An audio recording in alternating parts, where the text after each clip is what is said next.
Ladies and gentlemen, good afternoon. Please be seated.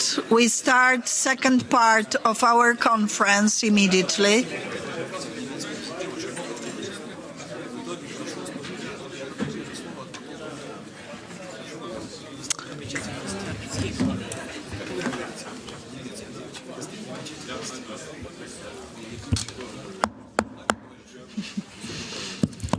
Sorry, I used to lead a committee and it was a very good tool to obtain the requested silence.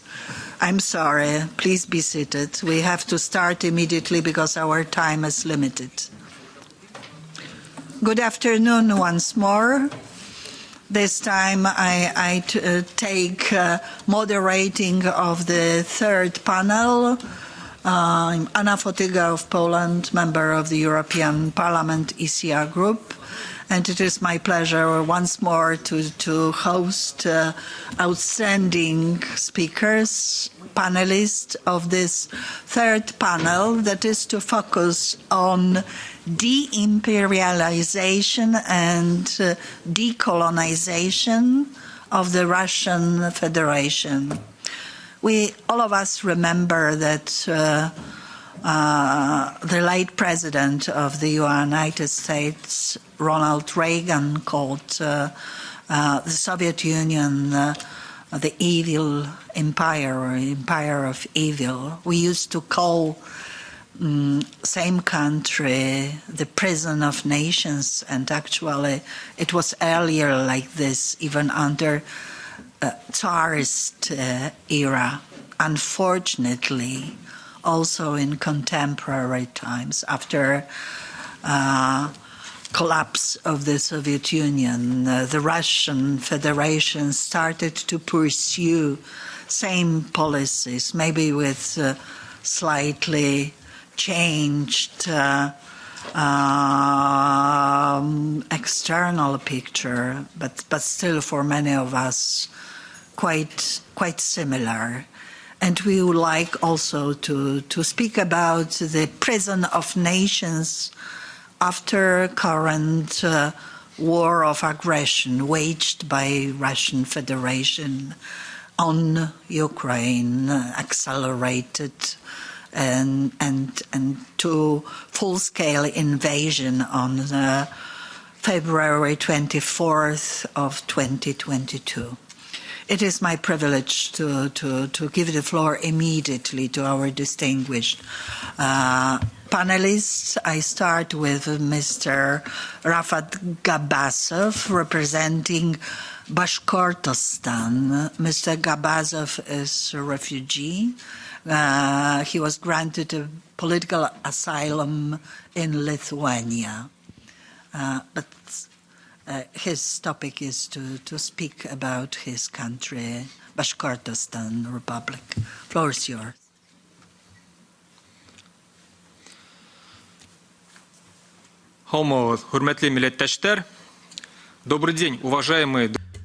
Good afternoon, dear friends.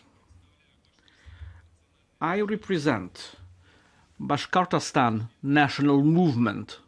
I'm also a member of the League of Free Nations, which represents dozens of colonized people of the Russian Federation. And of course, I am a representative of Bashkir people, 2 million people, which is colonized by Moscow.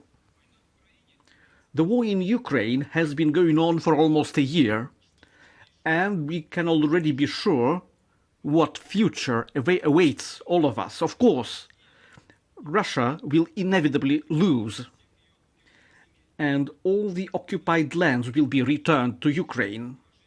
Also, after the defeat in the war with Ukraine, Russia will face a turmoil. Will it happen during Putin's lifetime or after his death? No, it's not so important. It's inevitable. And the most important thing is the following one. All those of us who are here advocate for the formation of new independent states on the territory of Russia. Bashkir National Movement, which I represent here, is also fighting for independence of Bashkortostan. It has been our long-held dream.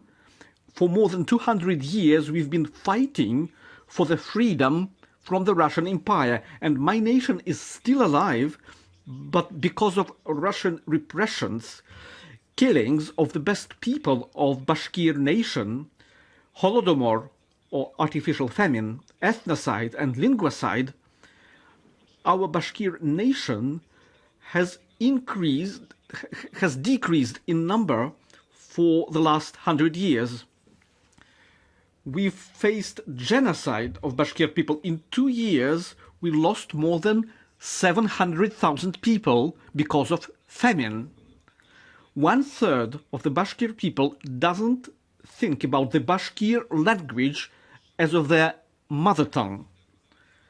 It's impossible for us to get access to universities and to high schools in Bashkir language. One of the members of our national movement, Dir Muhamedov, is in prison. He's got 9 years of prison because he wanted to reform our state. Bashkir national organizations are banned. Bashkort, my organizations, was banned in 2020. They call it an extremist organization because we protect the interests of Bashkir people. Only the independence of Bashkortostan can save my people from assimilation. And in the global world, the assimilation process has even increased its speed, so we have very little time. But we see that the West is not interested in the collapse of Russia and in the liberation of its peoples. Yeah, of course, Baltic states, Poland, and of course Ukraine are more in favor of the collapse of Russia, but all the other Western countries don't like this option. And we were not able to convince them that it is necessary. So, what should happen? All of us represent different national republics in Russia. All of us are in touch with our regions, and all of us know how things are there in Russia. And in Russia, most of the people are victim to the propaganda, and they support the war in Ukraine. Those who are in touch with the people, they understand what I'm talking about. Well, maybe in some regions, like in Ichkeria, it's not like this. But the reality in other regions, unfortunately, is as I presented. We used to make plans and cherish hopes that NATO would help us and that we would be helped by Ukraine. But I don't believe it could happen because, well, we know that NATO won't go inside Russia, and as soon as Russian troops are forced out of Ukraine, well, Ukrainian troops will stop. So, how can we achieve independence in such circumstances? As I can see it, the process of Russia's disintegration will most likely happen without us or without our participation. Like in 1991, local elites will come into power, elites that are already part of the Russian system, and they will be supported by the Russian people.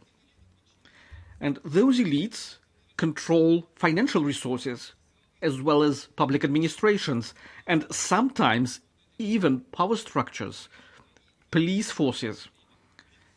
So most likely they will come into power, well, in some parts of Russia via elections, in other regions by force. Moscow won't be able to tell anyone what to do because there would be struggle for power there. And it's likely there would be no opposition in the regions to this movement because we have no civil society. and there is no opposition in place. So what can we do? I very much hope that after this forum, Western politicians will understand that the problem of Russian empire is very serious, that the problem of disintegration of the Russian empire is very serious, and that we need to do something. We need to have a council in the framework of the European Union with the representation of national movements. I know that EU politicians are working with Russian opposition, but those so-called good Russians speak on behalf of all the Russia. It means on behalf of dozens of peoples, national republics and regions, but they have no right to speak on our behalf. We, Bashkir people, haven't given them the right to speak on our behalf. Chechen people haven't given them this right as well. Many other peoples refuse it.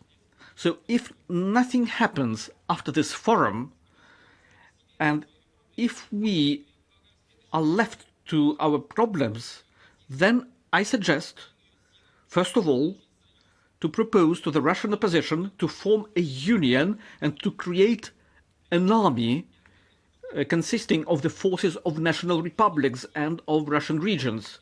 And after the defeat of Russia, this armed force, trained by Western specialists, will enter the territory of Russia and will achieve its complete defeat.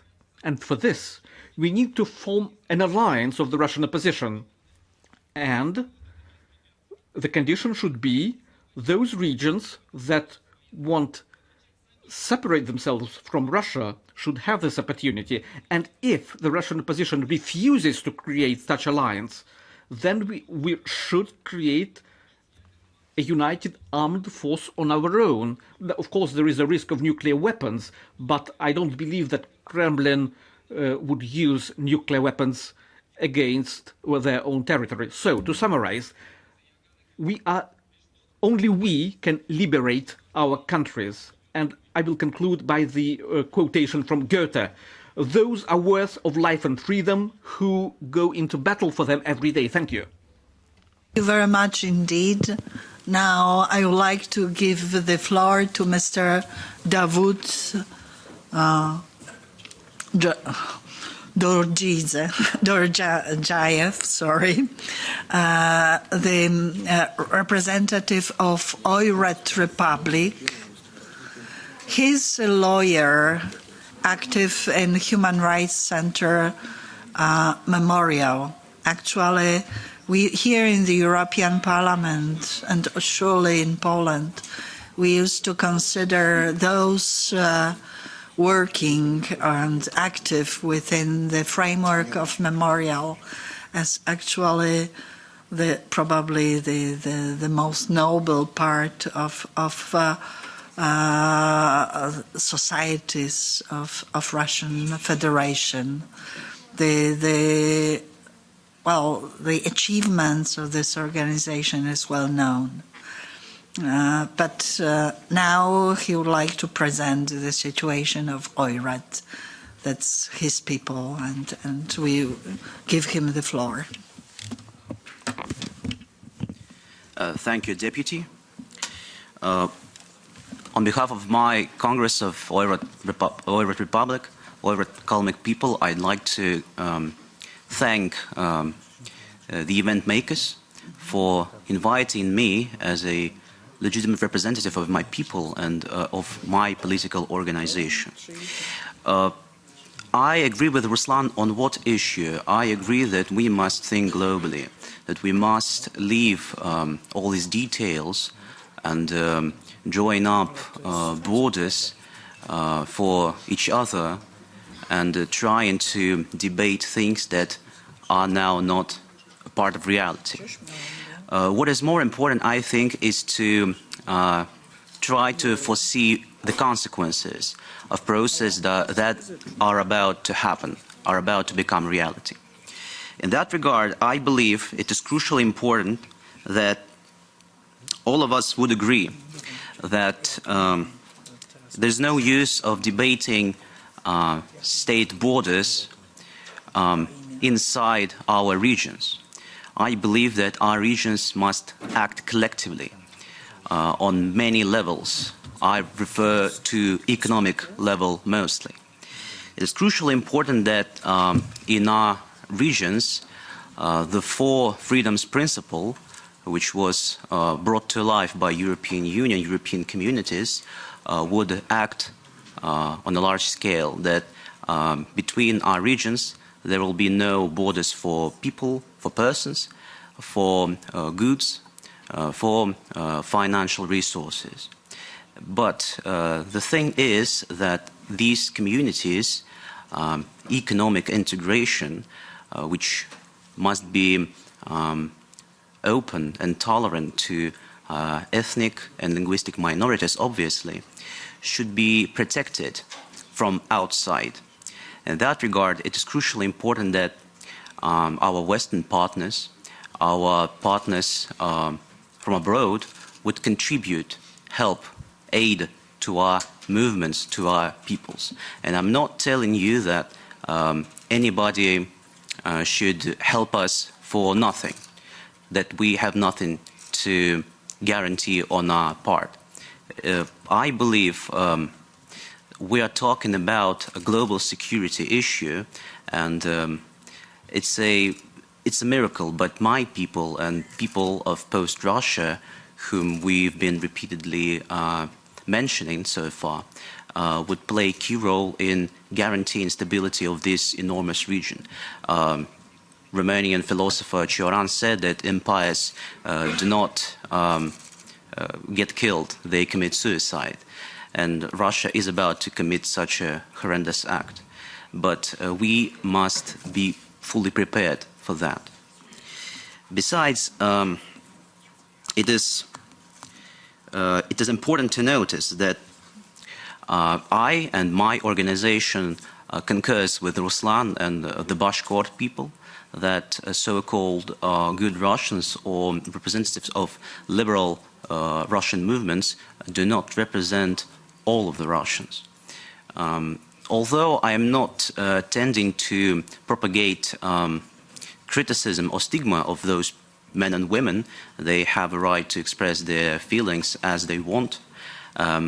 It is a matter of political reason to give us an opportunity to speak out loudly. Our voices must be heard. For many centuries, our identities were erased, and now in the process of restoration, only European community, European understanding of this problem shall prevail. And only by means of communication and support can we achieve such sublime goals like democracy and stability and justice and freedom for everybody. Last but not least, I'd like to point out to you that my people is a very unique European culture. We are the only Buddhist culture in Europe. We actually live in the lower Volga. And now I'd like to say a little prayer, a Buddhist prayer, for those men and women in Ukraine and all over the world who suffer and need relief. It's a really short one. Om tar tutare ture suha. Om tar tutare ture suha. Om tar tutare ture suha. This is called green. Oh, thank you. This is called green Tara mantra. It's a mantra which would give us, all of us, happiness and relief and support all over the world. Long live free, just world. Thank you.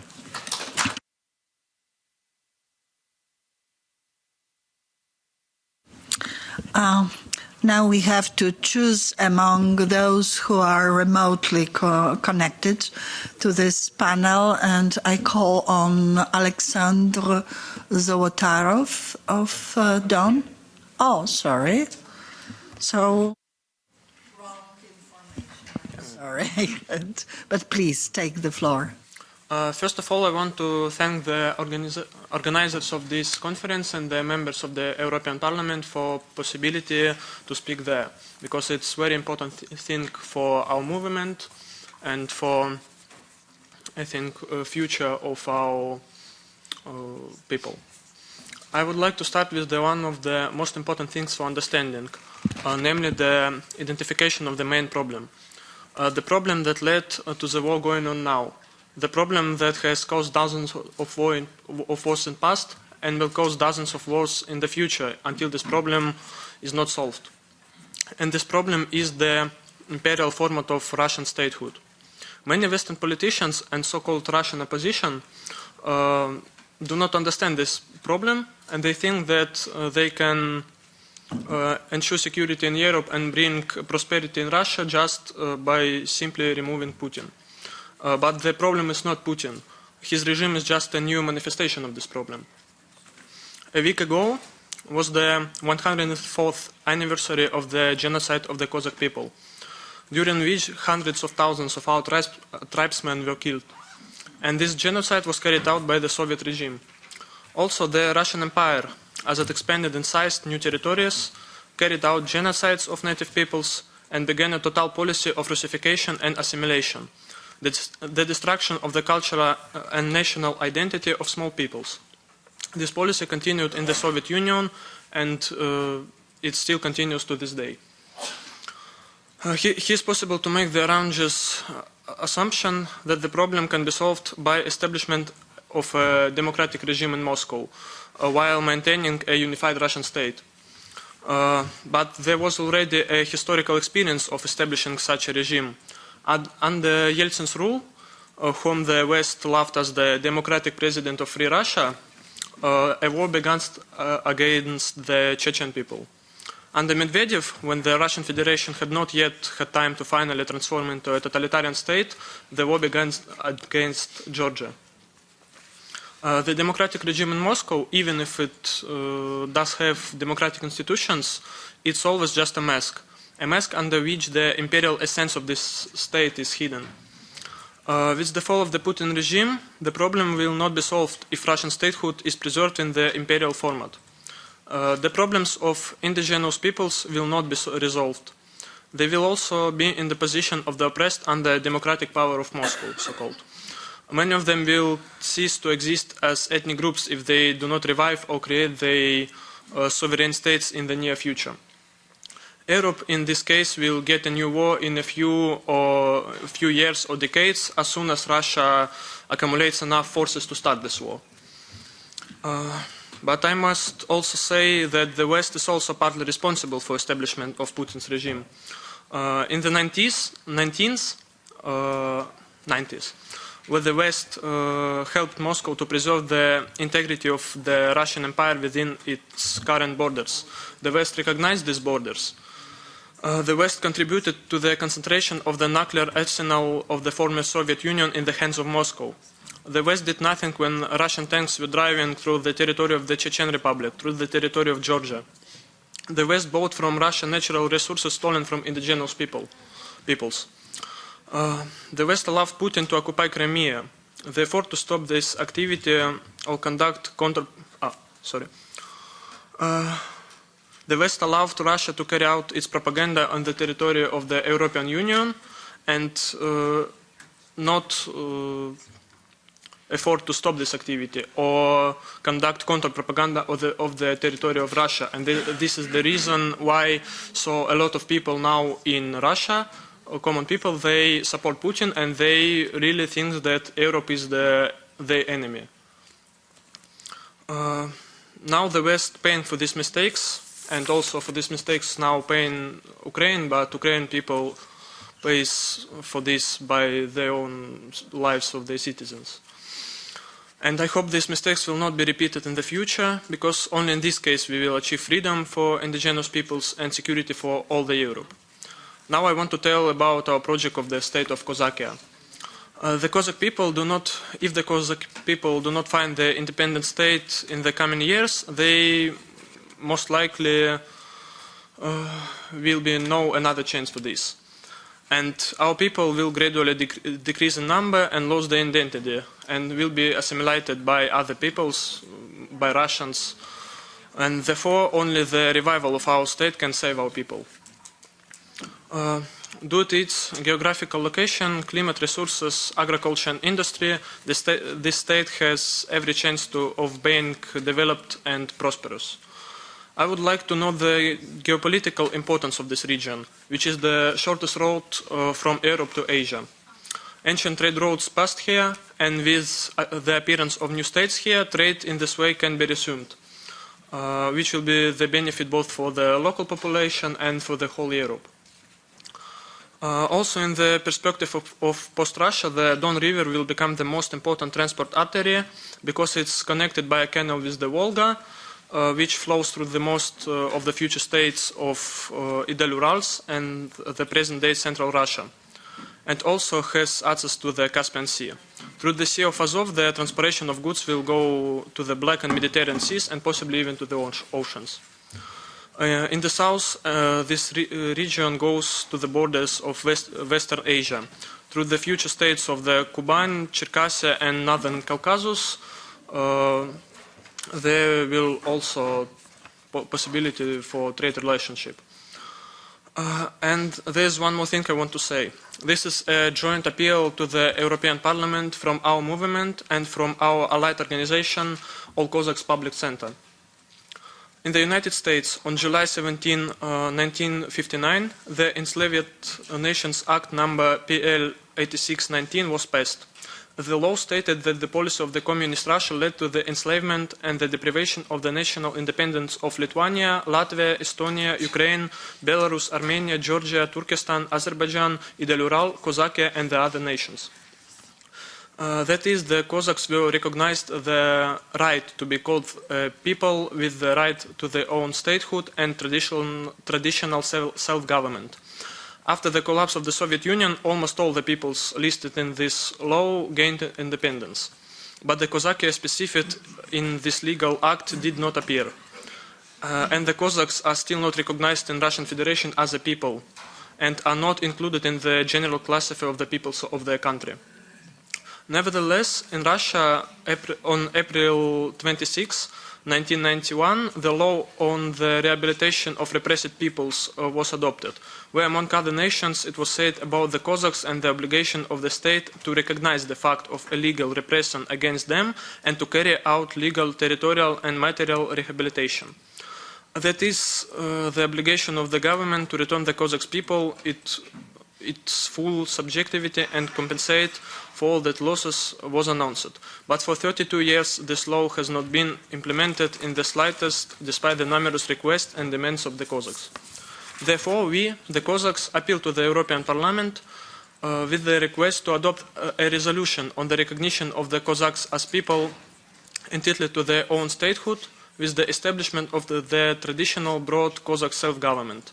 And besides, in a short time, to apply the European Union member states to adopt legal acts similar to the American law PL 8690 in their countries. And at the end of my speech, I want to say that for our common victory, it is necessary to actively support the struggle of peoples for freedom at all levels. It is necessary to support the liberation movements with resources, media, information, money, recognition, legitimization, and if it will be necessary in the future, with the weapons. And of course, it is necessary to continue supporting Ukraine. The very fact that this conference is being held today within the walls of the European Parliament suggests that the West is beginning to realize its past mistakes, and it's necessary to continue working in this direction. We must achieve our common victory because we can't and you can't negotiate with Putin or any Russian imperial government. You can't succumb to their attempts to bribe Europe. You can't trust their promises. Only in this way will enslaved peoples gain freedom. Only in this way will the genocide be stopped. Only in this way peace will come to Europe, instead just a temporary truce. Thank you.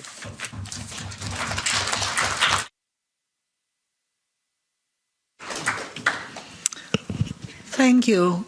Thank you very much indeed. Actually, I try to stay absolutely neutral as moderator, yet I'm also a witness of history to some extent.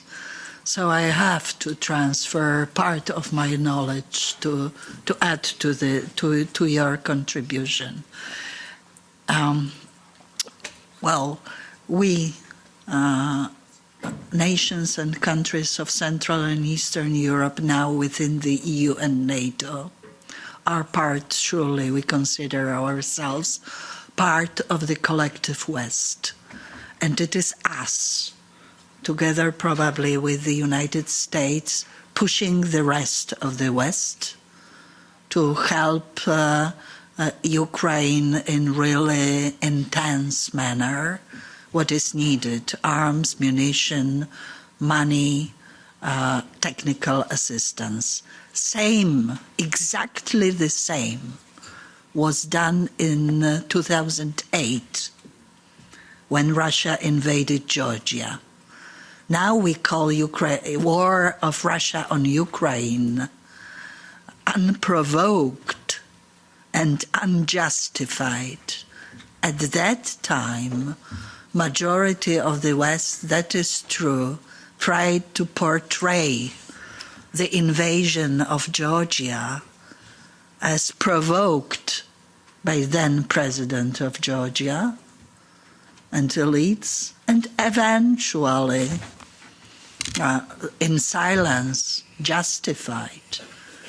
There were 5 leaders of Central and Eastern Europe under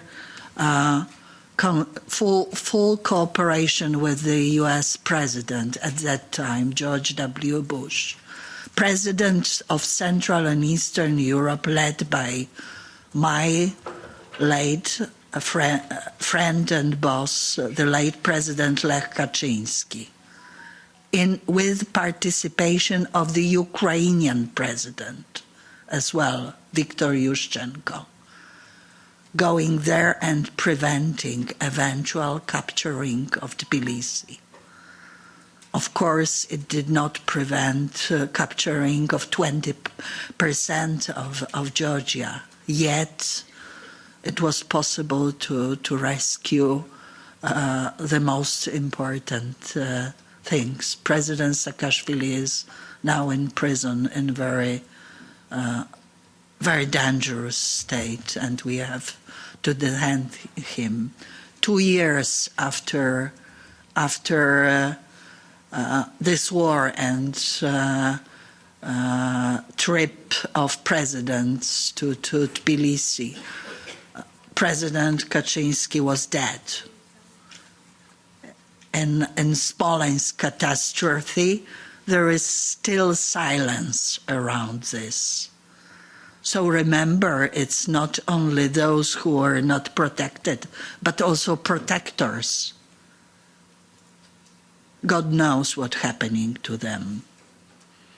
So it's not, now we maintain with greater force, also in memory to the late President Lech Kaczynski, to exert more force probably, but alliance is the same and leaders are similar.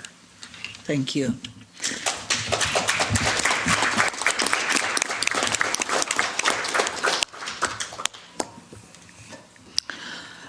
Well, I have some problems now with I think it is Mr.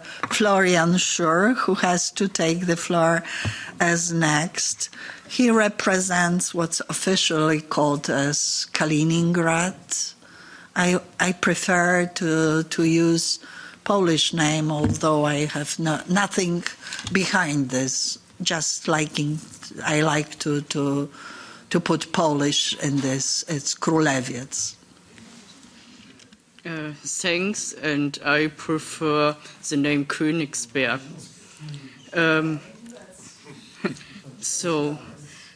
Dear delegates of the Free Nations of Post-Russia Forum, my name is Florian Schur. I am historian and political activist from Germany. Today I'm representing Vadim Petrov, the coordinator of the Baltic Republican Party. In times of the upcoming end of the dictatorship in Russia, the Germans are also interested in the future of the Kaliningrad exclave, the former Königsberg region. Therefore, I will talk about what will happen after Putin, how to achieve decolonization and deimperialization of the Königsberg region. The process of decolonization in Königsberg could start with ensuring free and fair elections for a multi-party government. This implies that liberal and progressive parties would be accepted again and given proper support in media space during the elections. Moreover, the EU could support the creation of a new think tank dealing with the democratization of the Königsberg region. For the purpose, charismatic politicians in Königsberg should be selected for a democratic rival government. A group of experts will teach those future democratic leaders the political skills by offering democratic workshops and developing a great strategy for the election campaigns. However, it's not enough for Russia to experience defeat in the Ukraine conflict while maintaining its imperialist ambitions. The situation would be similar to Germany's experience after World War I.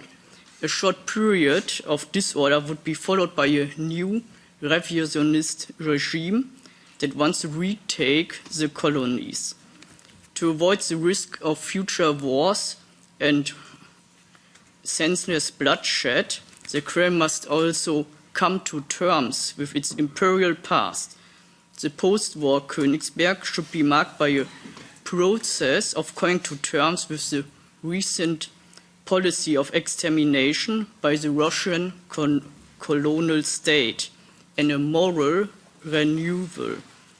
Königsberg human rights NGOs could collect reports on war crimes in Ukraine by using a transitional justice system and make them available to international courts. In order to bring Russian soldiers from the Königsberg region to trial. The transitional justice system is based on 4 pillars. First, there is the right for truth. Russian colonial policy will only be supported by the majority of the Russians until their victimhood is questioned by the intellectuals. The post-Russia could take collective responsibility for present atrocities with a culture of remembrance towards colonialist victims of the Ukraine conflict by participating in the founding of an international reconciliation commission. Second, there is a right for justice. Supportive Königsberg journalists could inform about the international trials of Königsberg war criminals of the Ukraine conflict and make them available to a wide public. Third, there is a right for reparation. The rehabilitation of political prisoners of the Putin regime must be followed by gestures of apology for recent repression. Fourth, guarantee for non-repeat. After the successful establishment of a democratic city administration in Königsberg, the deputinization in the form of lustration and vetting will be inevitable for the followers and supporters of Russian imperialism, more particularly for the inner circle of the United Russia Party, the police and civil servants of the dictatorship. New democratic institutions should fight corruption based on human rights. There is a need for prosecution of Russian journalists who are guilty of hate speech during the Ukraine war. To ensure lasting peace in the region, demilitarization of the Samland is inevitable, turning the Pillar military zone into a public tourist port for docking cruise ships instead of warships. Furthermore, the Baltic Republican Party stands for alternative sources of solar and wind energy. Because the coal-fired power stations are damaging the Baltic ecosystem. In future, specialists of green energy business from EU could invest in a new European offshore enclave. Moreover, there could be European investments into the amber manufactory. As further action campaigns, Soviet street names could be symbolically renamed with new things, and Lenin statues could be covered. Finally, a referendum could be held for the renaming back of German cities and street names. The democratized institution could organize the removal of public symbols and monuments of Russian imperialism to the museums. For a further opening to the West, the new parliamentary democracy in Königsberg should then aim for open borders with its EU neighbors and determine the abolition of visas for EU citizens. The relaunch of a direct line of fast trains from Berlin to Königsberg would allow the EU to grow faster together. In addition, the reconstruction of all German city centers could be next target, as well as the return of the Orthodox converted German churches to the Protestant or Catholic Church. The long-term goal is regional autonomy in the form of a first Baltic state, in which the existing boundaries of the Königsberg region from 1992 remain unchanged, while the area experience local self-government. Yes. Instead of a repressive centralized power structure. Therefore, a new democratic governor of the Königsberg region should first proclaim independence from the Kremlin and in the next step confirmed with a referendum, as the Baltic states did before in the 90s. The new Baltic Republic without EU borders could be integrated with neighboring European countries like Lithuania, Poland, Germany into the common economic space with the euro currency. In a distant future, when all the conditions for entry have been fulfilled, the BIP party could start the process for EU and NATO membership. Decentralization and decolonization would transform the remaining heartland of the Russian Federation into a controllable democratic state that no longer needs to engage in expansionist wars to preserve its empire. Thanks for listening.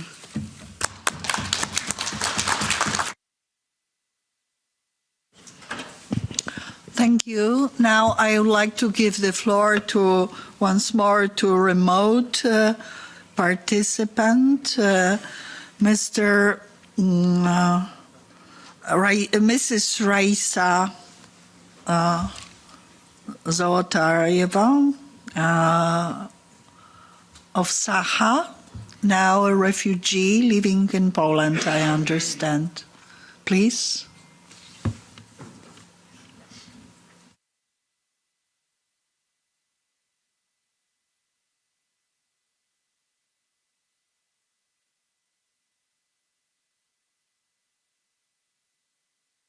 I think you are muted still.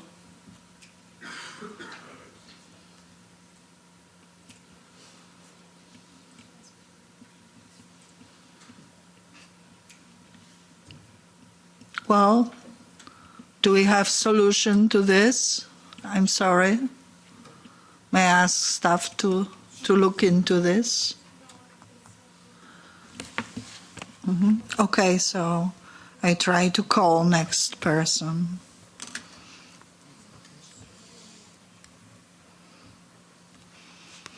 Is Mr. Dmitry Kuznetsov present? Yeah. Please start.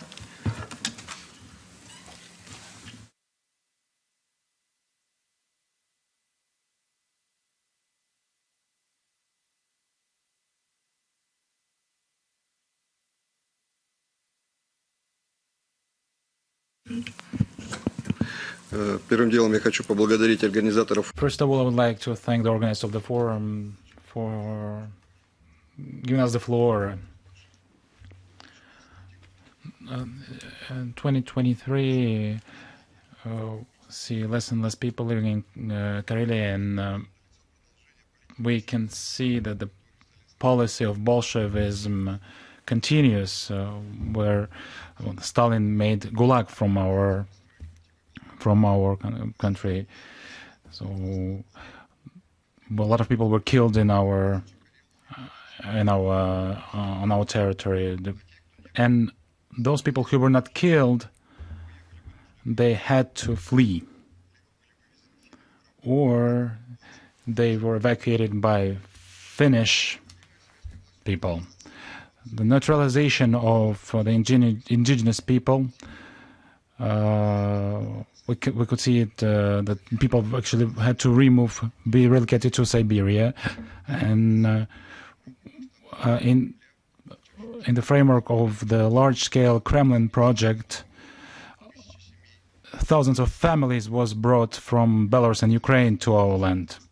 Our main goal is not to allow in the future for this tragedy to be repeated, the genocide of the indigenous people of Karelia. And the main goals of our activities are the following: is to unite Karels and other peoples of Karelia around the idea of restoring our independence in the framework of the independent Karelia state, the creation of the independent government, the first government, as the government that will continue the work of the government that was created a long time ago and before holding the elections in the independent Karelia. After getting the independence, our movement, and then, so for some time, from 1917, 1920, we were part of this free movement of the independence, and now we'd like to get back to the European structures, and we would like to get self-determination, to popularize of our self-identification after a long-term genocide of our peoples, after a long-term occupation that is being carried out on the territory of Karelia by the Russian authorities. Like to develop the most important organizational and program documents, policy document that will be a foundation of the future state. And the carrying out of these goals is impossible without attracting attention of the international community to our problems. Karel National Unit appeals to you to help us to carry out all this, and we need to create conditions to create local economy and democratic institutions, and of course would like to become a part of the Schengen zone in the future, part of the EU and NATO.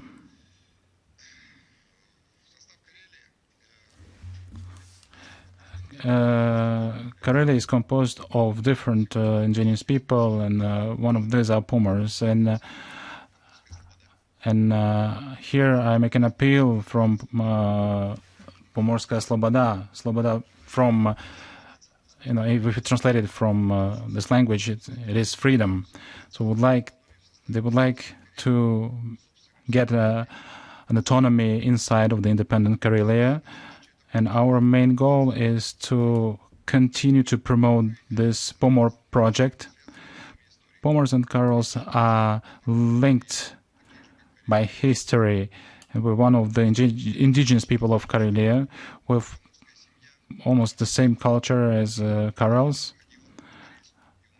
We have same traditions, and we have a lot of family links. And the Pomor project is recitation of our way of living, which is based on ancient traditions of living together.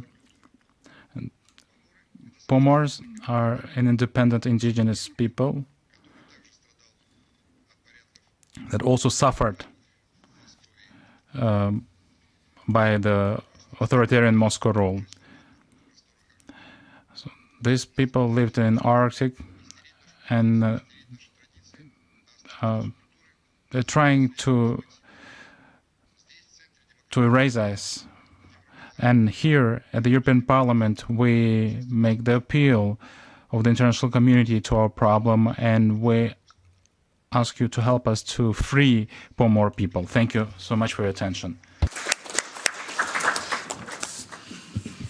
Thank you very much indeed. It gives certainly great pleasure to listen to this. My constituency in Poland is called Pomorie as well, because I think that many of us living on seashore call to our territories like this, Pomorze. It was traditional.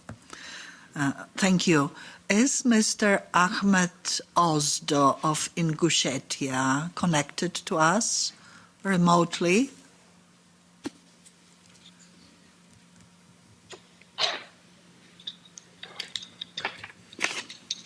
Yeah, we hear partly. Okay. Schönen guten Tag, liebe Damen und Herren. Доброго дня всем присутствующим. Hello to all of you.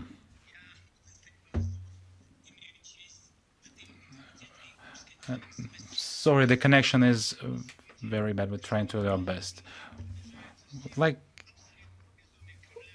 to attract your attention to the chaos that is going on in Russia, and our decision to declare the independence is not linked only with what is going on today, but also based on what happened during these 2 centuries of the Russian occupation of the Russian Empire, the USSR, and then the Russian Federation. For all these years, the English people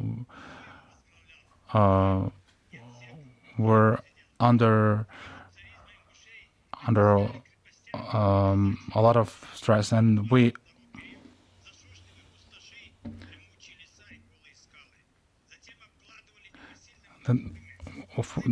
were taxed a lot, and our taxes were much higher than those peoples that lived around us. Regularly, the legislation was getting tougher and tougher. There were pogroms, ethnical pogroms, and the villages were burned. And in Gush, a lot of them had to flee to Turkey, and it was going on till the revolution of 1917. Bolsheviks overthrew this damn Tsarist regime and promised freedom for the Highlanders, and they helped Bolsheviks and have lost a lot of people, and Bolshevik kept their word less than 10 years just before Stalin came, who was efficiently fighting against religion, and then he took our autonomy, our state, and killed intelligentsia and entrepreneurial and political elite of the country. And then he sent all of the Ingush and Chechens to Gulag. And 13 years after they came back, and they couldn't even get back to their native villages, and Ossetians didn't allow us to come back. And this new owners, they did everything in order for people to forget about us. even from administrative point of view, some of the villages were not returned to us, and people couldn't go back to the highland villages. And Ingush can come back to their native villages by receiving a special pass from the occupants. The perestroika was a revolution, and Chechnya has declared its independence, and the USSR was disintegrated. Chechnya stayed in the Russian Federation and trusted Yeltsin and Russians, and he made promises in 1991 in Ingushetia. But they didn't keep their promises. In 1992, the Russian army has carried out ethnic cleansing of the local people, which they called lately Ossetian-Ingush conflict.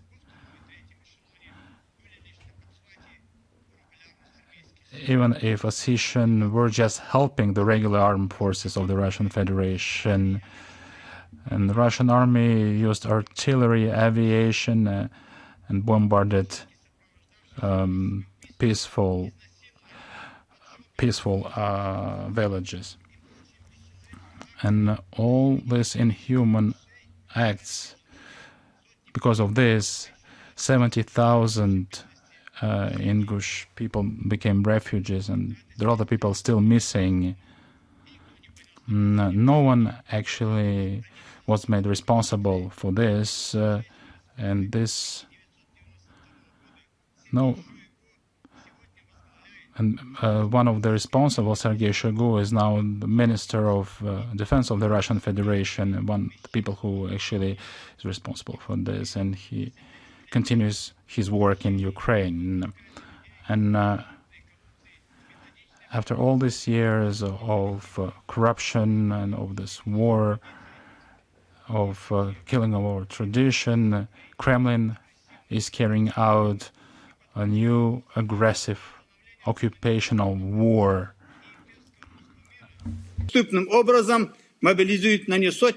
And now they're mobilizing thousands of Ingush people into the regular army, but we've done nothing bad to our neighbor state, Ukraine. We believe that we shouldn't die there for the simple fact that they don't use Russian language, because in our own land we've almost forgotten our mother tongue. Our children can't study in it. During those times of imperial tyranny, during the most inhumane tortures by the imperial regime, we are lacking patience, and we are not hoping for any changes in Kremlin. We are free of this illusion, so we should say to Russia and to the whole world, we don't want Kremlin on our land anymore, and we call upon all the enslaved nations to break out from this prison of people. We want freedom, we want peace, and we don't want other people's lands for Russia. Let Allah help us. Dankeschön. Vielen, vielen Dank.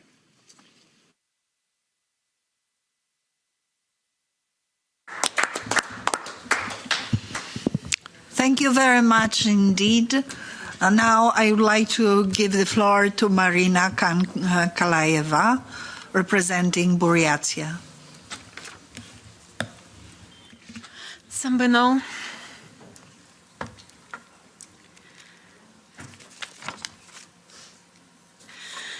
Distinguished ladies and gentlemen, thank you for allowing me to speak today. My name is Marina. I'm from Buryatia. Buryats are the native people of the territories around Lake Baikal. We are the most numerous native people of Siberia and the only people in Siberia that had our own written history and literature before Russian colonization. Buryatia was part of the Mongolian world and an important part of the international trading system of Central and East Asia. In the 19th centuries, after 138 years of bloody war, Buryats were occupied by Russia.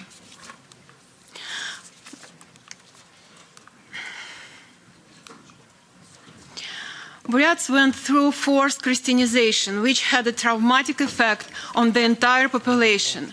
All attempts of organized resistance were harshly punished. Entire villages were slaughtered, women and children were forced into slavery.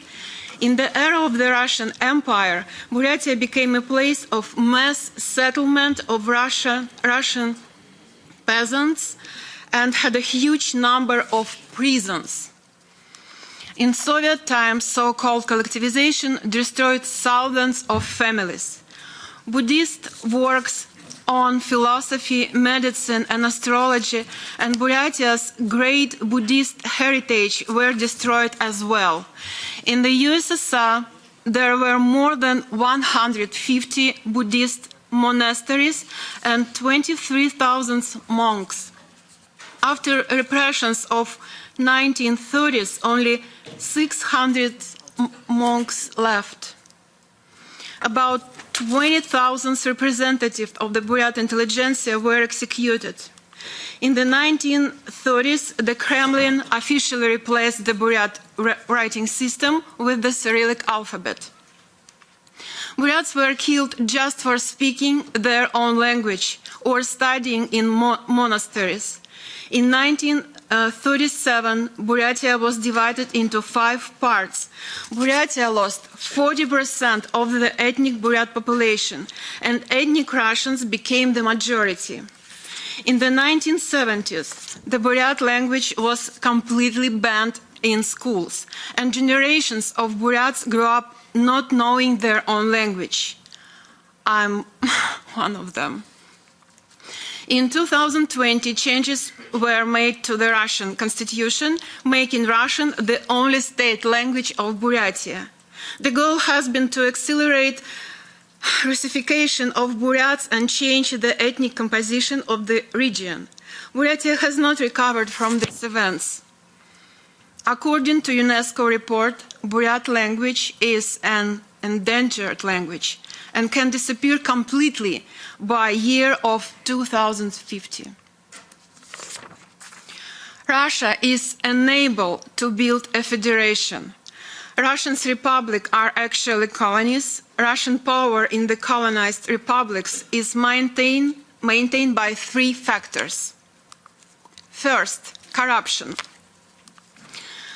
Corrupt local elites who control local politics in the republic under the supervision of the Kremlin and maintain pro-Russian agenda.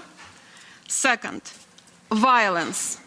Dozens of national activists, politicians, and journalists are imprisoned or killed by FSB. The survivors leave Russian territory. Third, propaganda. Truthful journalism is destroyed. History taught in schools is designed to raise Buryat children to become patriots of Russian metropole. In 1992, puppet representatives signed a federal treaty with Russia, and Buryatia joined the Russian Federation without a real consent of Buryat people. Russia remains a dictatorship which has decided to finally resolve the issue of native people. The invasion into Chechen Republic and the genocide organized there in the point where the empire was reborn. At the same time, Russia has been actively pursuing a formal policy of depriving native people of their territories. In 2008, 2 Buryat autonomous districts, Ustyurda and Taginsky, were decommissioned by Moscow. Russian government is racist and chauvinistic. Native people in Russia experience colossal level of racism. In Moscow and other Russian cities like St. Petersburg, it is very difficult to rent an apartment or find a job for a person of non-Slav appearance.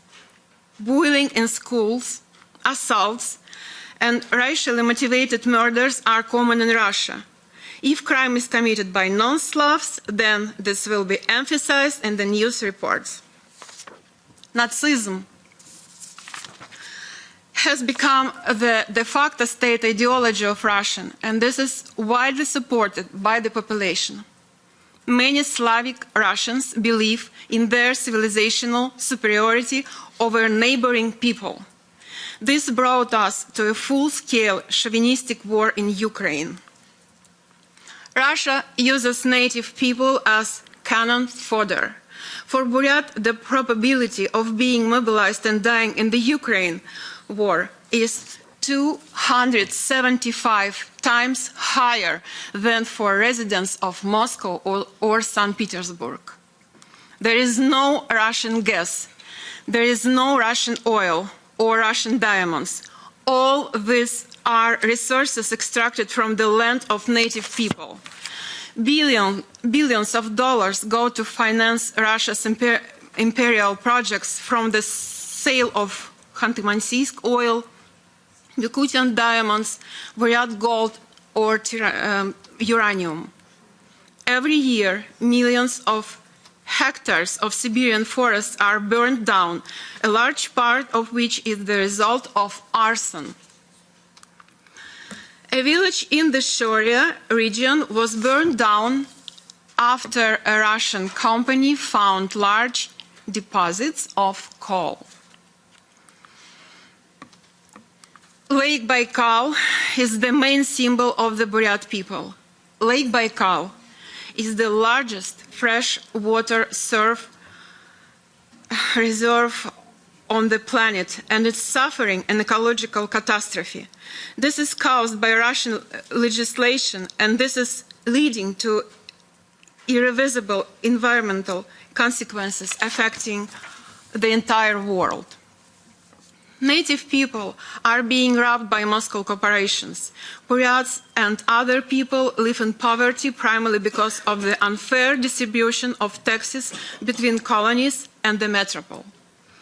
40 to 70% of natural resources taxes go to Moscow. Corporations using corruption and schemes avoid paying significant part of their taxes to colonies. Activists from Buryatia have founded an independence movement. The mission is to unite Buryat people around the idea of freedom and independence. We want to build an independent democratic state that will protect the interests of all the people of Buryat Republic, regardless of their race, religion, or any other differences. Captive nations need your support. The only way is independence. To do this, we must educate new free-thinking leaders. We need to train professionals and specialists who will ensure the prosperity, development, and security of the new Buryat state. They will bring new values to our oppressed and brainwashed society. We are determined. We are ready to act. We urge the European Parliament to meet and discuss our further cooperation. Thank you very much.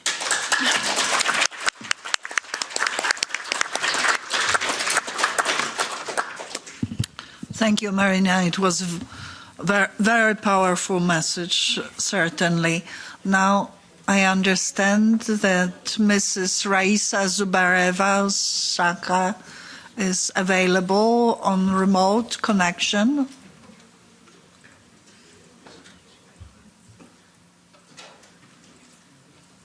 Hello?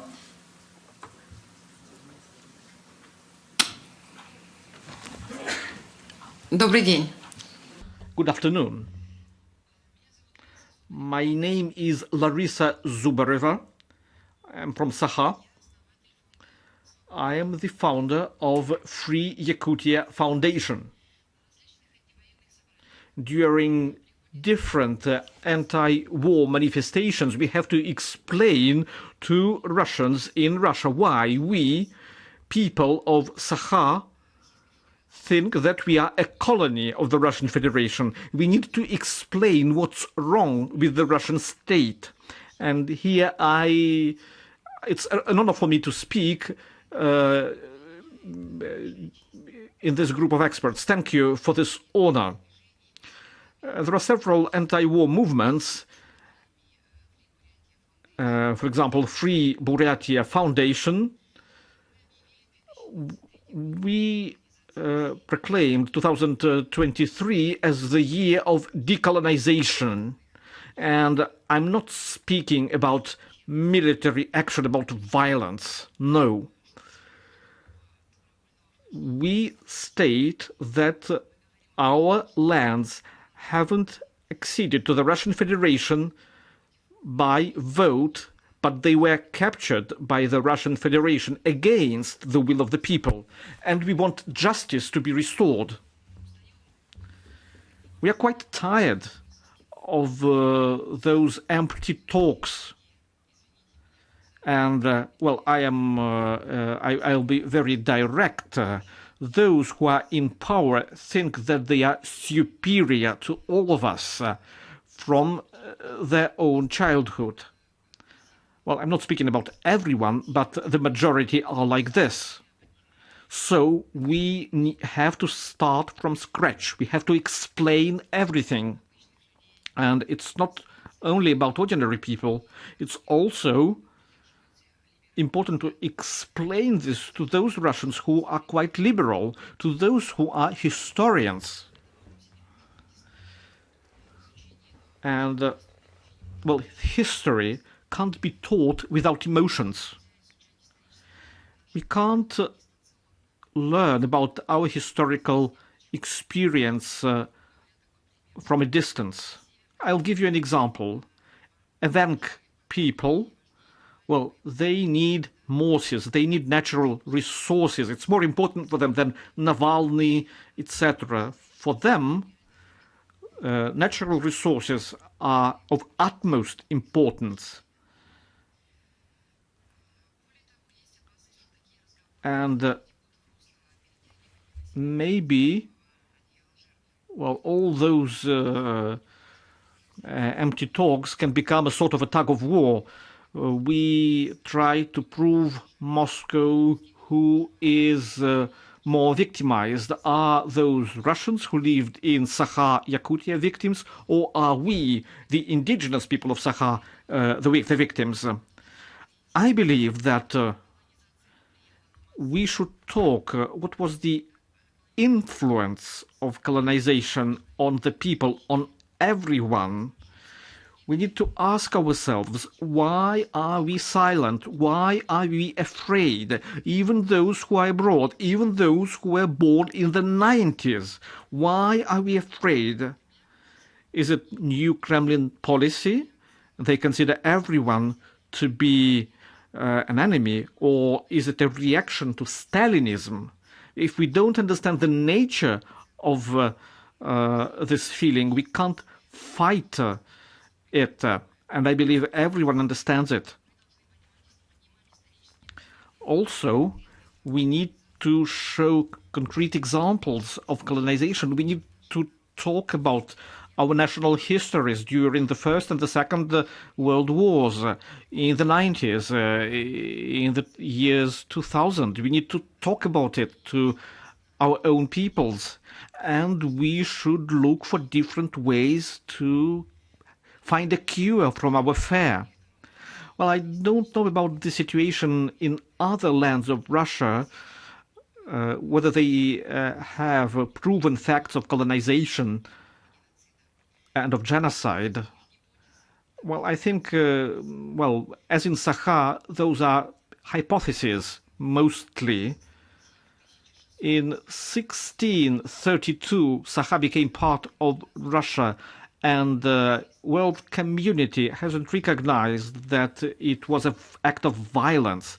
If we manage to prove that it was a violent annexation, then we can make use of international mechanisms.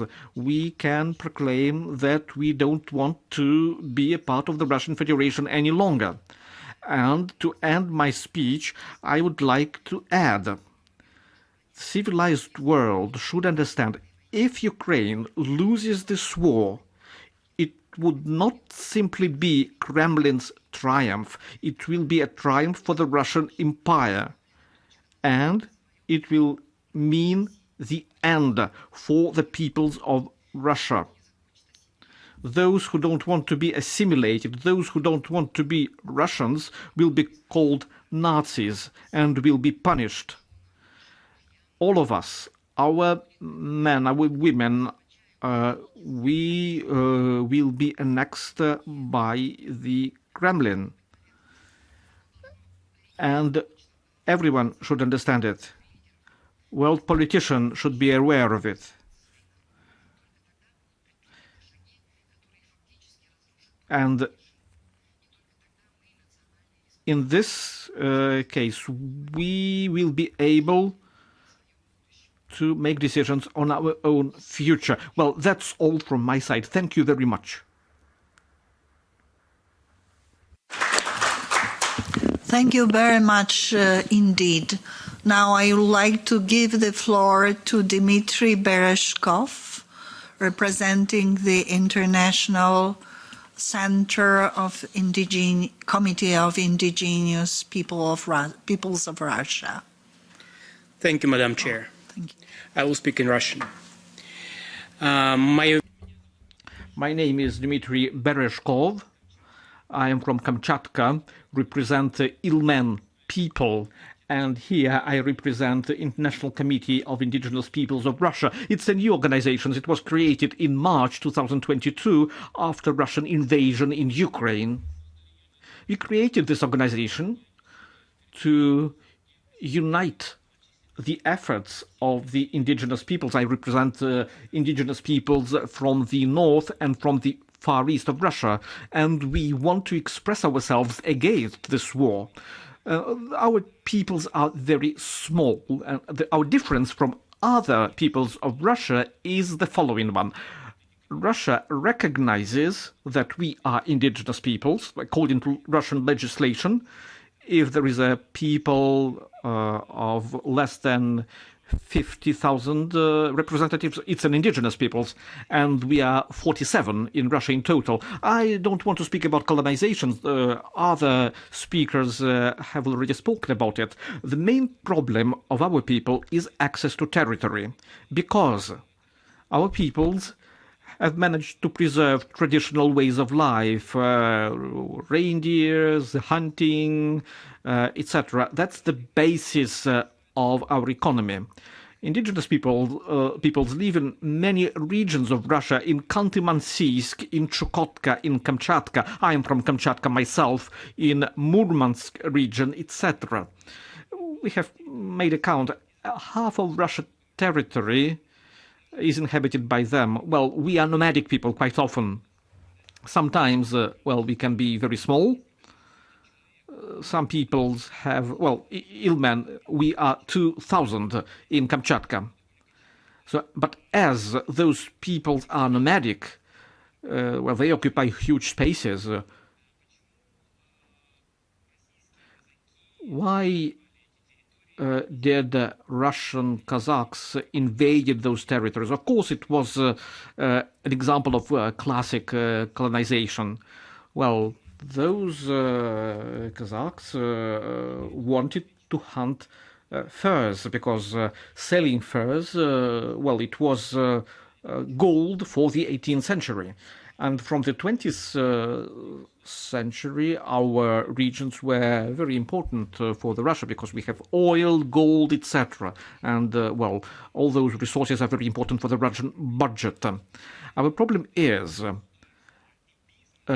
indigenous peoples, business and state authorities want to share the same territory. We need this territory for hunting, for fishing and for reindeer breeding. But state and business need this territory for extracting oil, for promoting tourism, etc., for business. And that's the contradiction. We want to have the same territory, but for us, it is important to use those territories in a sustainable way, and the state wants this territory to extract money, and all the environmental factors are just secondary. And it is a big problem. We've always had it, even during the Soviet times and after the collapse of the Soviet Union. But when the war against Ukraine started, those contradictions have become quite acute. I think many of us have heard that there are more mobilized soldiers in the regions than in big cities, in Moscow, for example. And we've recently got a message that in Gvasugi, it's a village in Khabarovsk, they drafted 14 people. Well, 14 people, it's not a lot, but it's 11% of all the men in this village. It's a small village. So, if we use official figures, it's 30% of all mobilized men they need. So those are huge numbers, quite different from official figures given by Shoigu and Putin. We also see that ecological standards have become more relaxed. State wants money, they don't want to pay attention to the environment. We are very anxious about it. We see that there are no more independent environment organizations in Russia, no more independent media, no one can help us anymore. I can give you lots of examples. I'll give you just one. We have a case in court against a reindeer breeder who is in conflict with an oil production company. And a few years ago, it was a very strong case which attracted attention from the world media, but now everyone is ignoring it. There is no more Western business in Russia. It's a problem for us because Russian or Chinese business don't pay attention to international standards for environment and for indigenous people's rights. International standards and international law is a key factor for our survival, not only in Russia, but in the whole world, in Latin America, in Africa, etc. We have Article 69 in our constitution, which was proposed by the representatives of indigenous peoples in the 90s. And according to this article, Russia should respect indigenous peoples' rights and make use of international standards in this regard. But of course, Russian state isn't doing it. But we want to have access to territory. It's important for us to hunt or to fish. We need our traditional resources, and also we need to have the right in decision-making. For example, if the state wants to build an oil factory or a road in our territory, indigenous peoples should have a say in this project. And if they don't participate in this project, it means that our rights are violated. So, self-determination for us, it's a very important issue, and of course we support every indigenous people in self-determination up to creation of an independent state. It's quite normal. Take for example Greenland. They have opted for this way, but it's a very difficult path, and we need to have resources. We need to take a lot of factors into account: geography, economy, national composition of the population. For example, our small peoples, small indigenous peoples of Russia, well, we can't have independence because we don't have enough people. In Murmansk region, well, we had a representative from there. They have Sami people. They are 700,000 people. and altogether, and Sami represent less than 1%. So the idea of Sami independence for us, it's quite problematic. So self-determination for us is important. We want to have a say in big national projects, but in one way or another, we'll live in some country, in some state, even if we have new states on the Russian territory. We will still live there if we have, for example, independent Yakutia, but indigenous peoples will be there. We will represent a small minority. So for us, it is still important to have access to territory. It is important for us to make our rights respected, and we want to have a dialogue. So thank you, the organizers of this conference, for this dialogue. And Ukraine's victory in this war is crucial, because without Ukraine's victory, Russian Empire will exist for many more years to come. Thank you. Thank you very much indeed. Now I would like to invite Rafis Kashapov to take the floor. He represents Idel Ural and is Deputy Prime Minister of the independent Tatarstan. Dear Madam Chair, he is not available right now, and he asked me to read his statement. I'm sorry to speak again. Okay. Thank you. Appeal to the heads of states of the European Union. Moscow has been pursuing an active policy of conquest for many centuries, colossally expanding its territories, occupying the lands of the Ideal Ural, Caucasus, Siberia, the Far East, and other regions. Because of the policy of genocide, 13 peoples have already disappeared from ethnographic map of Russia, and several dozen peoples are on the verge of extinction. Today in Russia, there is a rapid decline in the number of Tatars. The scope of the native language is narrowing due to the Kremlin's ethnocide policy. According to the results of the 2021 census, the number of Tatars in Russia decreased by 600,000 people. The number of Tatar speakers in Russia decreased by 2 million over 20 years.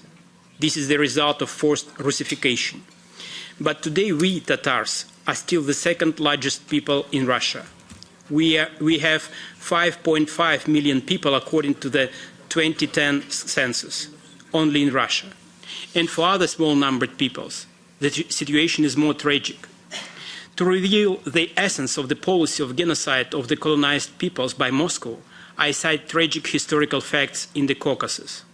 As a result of 2 wars in the territory of Chechen Republic of Ichkeria, more than 250,000 peaceful Chechen residents died in the hands of at the hands of Russian invaders, of which more than 42,000 were children under 13 years old.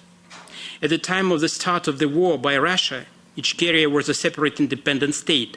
Why didn't the world community pay attention to the genocide against the Chechens in those years?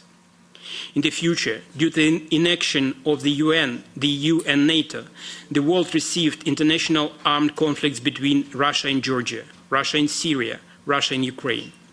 That's why today the colonized peoples who are on the verge of extinction have entered the arena of struggle for their national religious rights and are waiting for help from international community. But there are also positive historical events for us. We remember March 24th, 1999, one of the largest NATO operations in the modern history of mankind began in Yugoslavia.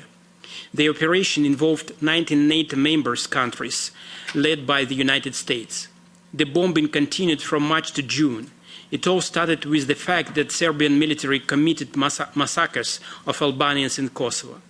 The Albanians of Kosovo are internally grateful to NATO, which expelled Serbian troops, police and administration from Kosovo. Thus, at present, the small Republic of Kosovo has been recognized by 111 UN member states. After all, when Kosovo declared independence, many countries declared that they would not recognize it. In those years, the West and the Kosovo Albanians coordinated all actions. Using the Kosovo Albanians as an example, I suggest that the countries of the European Union cooperate in the same format with representatives of the colonized peoples of Russia. For this, we have the Forum for the Free Peoples of Post-Russia, which can contact the relevant structures of the EU if necessary. According to the latest census, 1.7 million people live in the Republic of Kosovo. There are more than 4 million people in Bashkortostan. There are more than 4 million people in Tatarstan. The Chechen Republic has 1.5 million people. There are more than 1 million people in the Kaliningrad region, and there are still many national republics and outskirts in Russia that are in need of international assistance. We, the representatives of the colonized peoples, hope that after the start of the war in Ukraine and the failures of the Russian troops, that the future defeat of Russia will inevitably lead to its disintegration. For this, a simple parallel. Roughly, the same thing happened to the Soviet Union after the defeat in the Cold War. Dear heads of the states of the European Union, we ask you to provide information and financial assistance for the Forum of Free Peoples of Post-Russia, which sets itself the task of building independent national democratic states. Sincerely yours, Rafiz Kashapov, Deputy Prime Minister of the Government of Independent Tatarstan in Exile, one of the co-founders of the Free Ideology movement. I'm sorry, Madam Chair, it's the first time I read the text, so... No problem, you did it very well.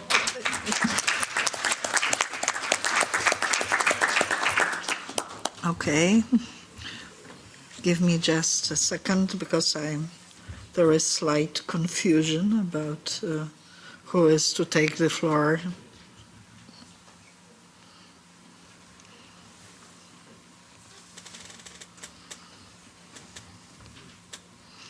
I think it is Julia.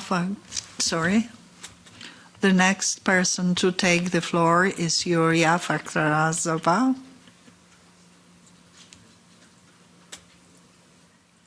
Yes, she was expected. Здравствуйте.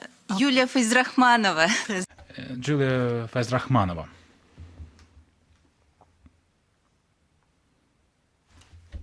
Can you take?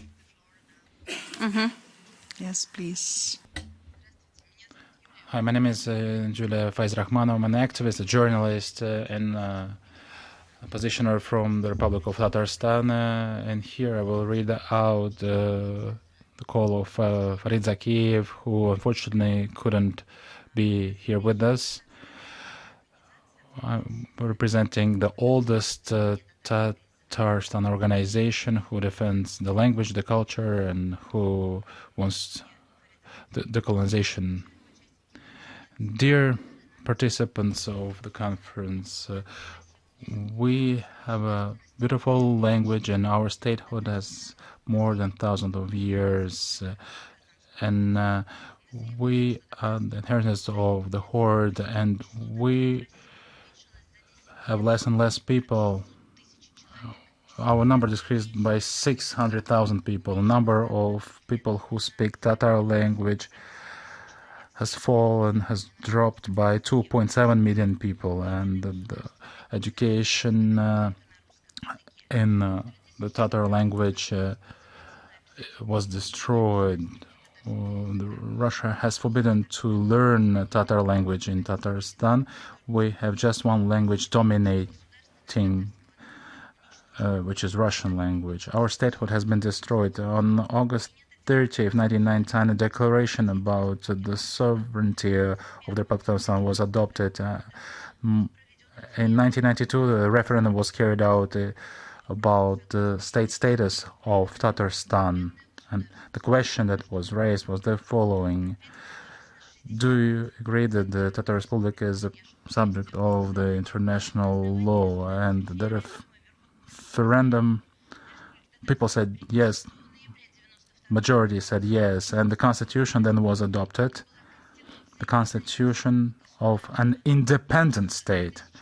But starting from 2022, destruction of our statehood was being launched. The constitution was unlawfully changed, and the words being a subject of the Russian Federation appeared in this constitution, and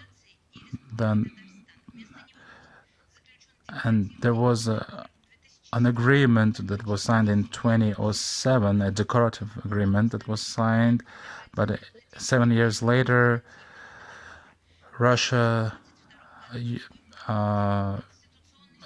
unilaterally stopped respecting this agreement. The Constitutional Court was also closed to Tatarstan in January 23. The State Council of Tatarstan, under pressure of the Russian Federation, has adopted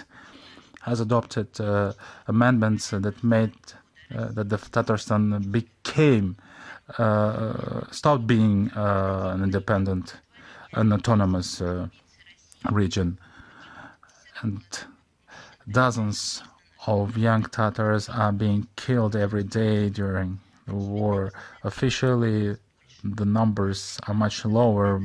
We say that it's a genocide of the Tatar people. I think that in order to save our people from the total destruction, annihilation,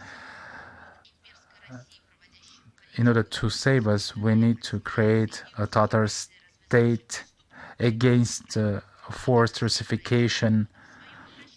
In his appeal, in our appeal, we ask us to recognize the independence and the state language of the Republic of Tatarstan based on the referendum of 1992. We will make this appeal to different member states of the EU, and we ask for the help of the MEPs in this framework.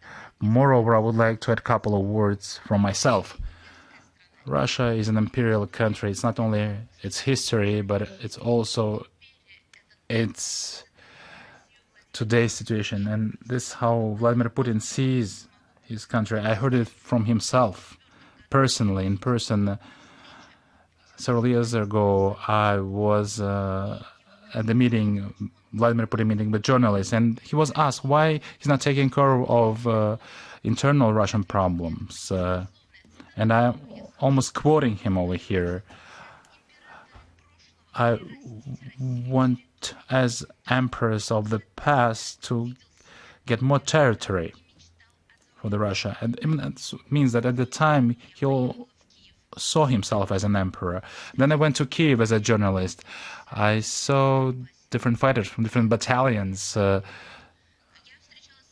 a war hospital, military hospital in Kiev. I saw people who were on Maidan. And what I saw, what differs a lot of Ukrainians and Russians, it's internal dignity and freedom. This is something that Putin is afraid of. And people who are free, Putin kills them. He puts them in prison. I remember oppositioners in Kazan. In 2022, we helped to flee persecution, some of them. We helped to find money for the lawyers, for those who couldn't flee, who didn't have time to get away from Russia. There are less and less people, free people in Kazan. And now all of them are under pressure or being persecuted or live in difficult conditions outside Russia. And now, after the end of the war, there will be another problem. Those who now know how to kill civilians, they will get back to the national republics. They have blood on their hands, blood of people who they killed in Kherson, in Bucha, and other cities. And these people will get back to their national regions. Some of them will bring arms. That's why I think it's important to do two things when we talk about post-colonial Russia. And I'm not going to talk not as an activist, but also as a woman and as a mother. I think the first important thing to do is to inculcate democratic values, tolerance, all of those who live in Russia. Because otherwise we will not get new democratic states, but some kind of Iran with LGBT people being killed, with women getting killed, women who want to fight violence. If we don't want this, we need to create potential for democratic development. Of course, the national, ethnical, but also democratic. And the second thing is to create a Tatar national battalion to fight on the Ukrainian side. Tatarstan needs people who know how to fight, who know what it is, what it takes to fight for the most important, for the freedom and dignity. Thank you. Thanks for your attention and thanks for giving me the floor. On behalf of, I'm also saying this on behalf of Mr. Zakiev. Thank you very much.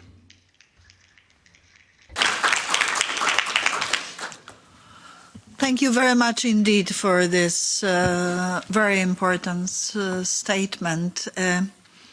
I have only one remaining speaker in this panel. It is Maxim Kuzakmetov of Ingria. But maybe I have to ask also staff eventually, are there any speakers added, yes, to this panel as well? But later on, please, Maxim Kuzakmetov. I'll speak Russian. My name is Maxim Kuzakmetov. I was born and I lived all my life in St. Petersburg. I left my home city less than a year ago. I don't want to have anything to do with this fascist state. I didn't want to talk about Ingria, which will be free. And St. Petersburg will receive it, and needs to receive its independence and become a compact European state. Of course, Russia will lose the war. Will liberate these territories. Maybe we'll agree to pay contributions and maybe we'll agree to demilitarize, but it will not save Europe from another invasion. In 1918, Europe has went through this process. And when Germany was demilitarized, there were free and democratic elections, and Germany needed to pay a huge contribution, and would like to attract your attention to the fact that it was decolonized, because Germany had colonies in Africa and Asia with a much bigger territory than its own than Germany, actually. And what happened then? Several years after that, revanchist ideas, Nazi ideas, made this new war full of blood and Holocaust, because allies, they just left this country alone. They were happy with the defeat of Germany, they were happy with the agreement that was signed, and exactly the same thing could happen to Russia, because this imperial poison, this sense of superiority, the years of enslavement, of slavery,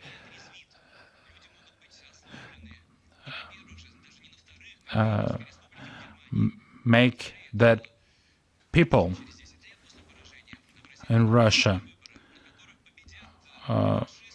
will feel like this, and former army members, the revanchist ideas, they will win these democratic elections, and millions of people will support this imperial idea, even if after the defeat some of the parts of today's Russian Federation will become independent. So in order to avoid this new invasion, it is needed two dismantle Russia, different occupational areas. So this, in 1918, we should have done the same thing that what happened in 1945, when the victors not only forced to capitulate, but left their military bases over there, which are still there, by the way, and under control. There were a Nuremberg process that was organized. And they did it in Germany, where there was a parliament, there were democratic institutions, and even there, even in Germany, this imperial feeling was still there. I think Ukrainians understand very well what I'm saying over here. I think in Baltic countries, in Poland, I'm understood pretty well, but I'm not sure I will be understood in Germany and in France. If Putin says tomorrow, okay, we're sorry, we're leaving the territory, we're ready to pay the contribution, and people will applaud him. He will get a Nobel Prize, the Peace Prize. But, well, the first time the Russian Empire was dismantled was 1917, but then the Soviet Union was created, and it happened again. And then 15 states were created after the Soviet Union, and just after that, two wars in Chechnya were carried out, then was Georgia, then was Syria, and now we have Ukraine. So, in brief, as a conclusion, here in the European Union, people need to start thinking clearly. So it will take some time for the new generation to grow up under external control, external management. Otherwise, Russia will restart its aggression against anyone, even against themselves.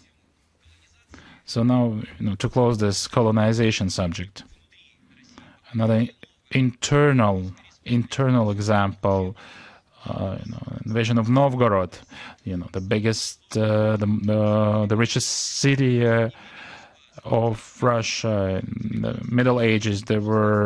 Was the best region, and then the first conquest, and then people were deported, were killed in Novgorod. And then other people were brought over there. And so this is about the conquest and colonization. And millions of people know about that. And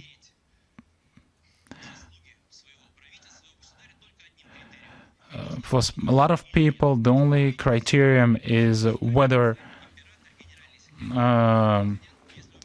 if the country grows. I mean, it means that the emperor is good, and it's nothing that you can actually get rid of in a year or two. You need an external management, and you need an external help. Thanks for your attention.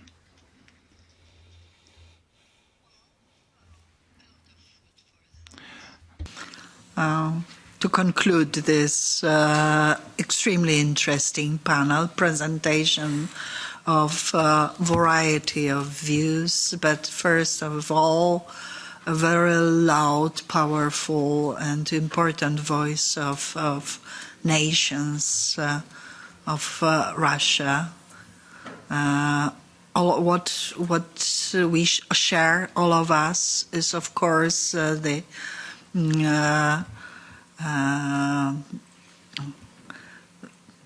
future and thoughts about future of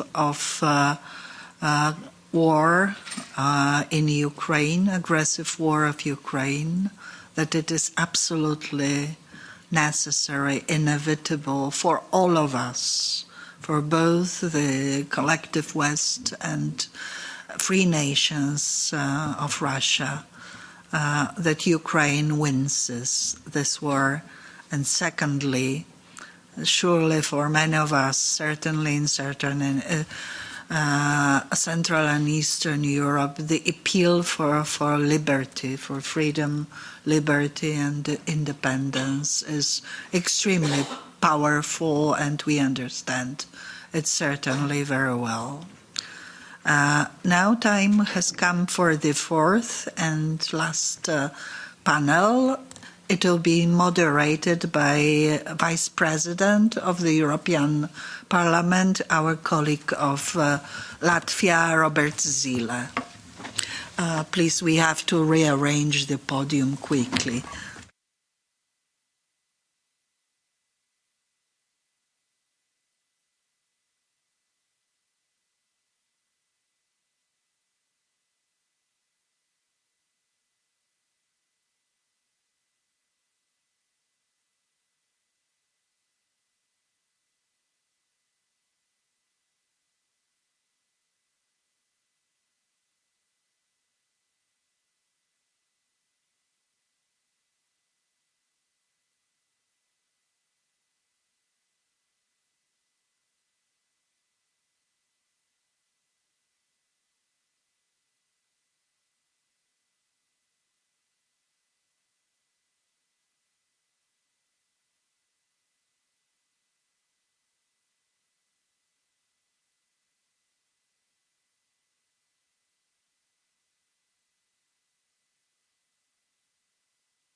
Dear colleagues, honorable participants of the conference, if you can take your seats, I would appreciate very much. And we will continue. We have some delays, but let's use our time for the last panel as good as possible. If somebody would like to speak to each other, perhaps you can do it outside of the room. Colleagues. Colleagues, please take your seats, those who would like to listen to this panel. So I will already introduce me, but I will do it again. I'm Robert Zīle, Vice President of the European Parliament, and I'm from Latvia. I can say that I really have an honor to moderate this Western policy towards Russia beyond the status quo. This is the title of our panel, and I think it's. I just would like to say that. What does it mean beyond the status quo, where we are speaking to in a framework of this conference? I remember from late 80s, Western democracies, when Latvia, Estonia, Lithuania, other countries wanted to regain their own independence.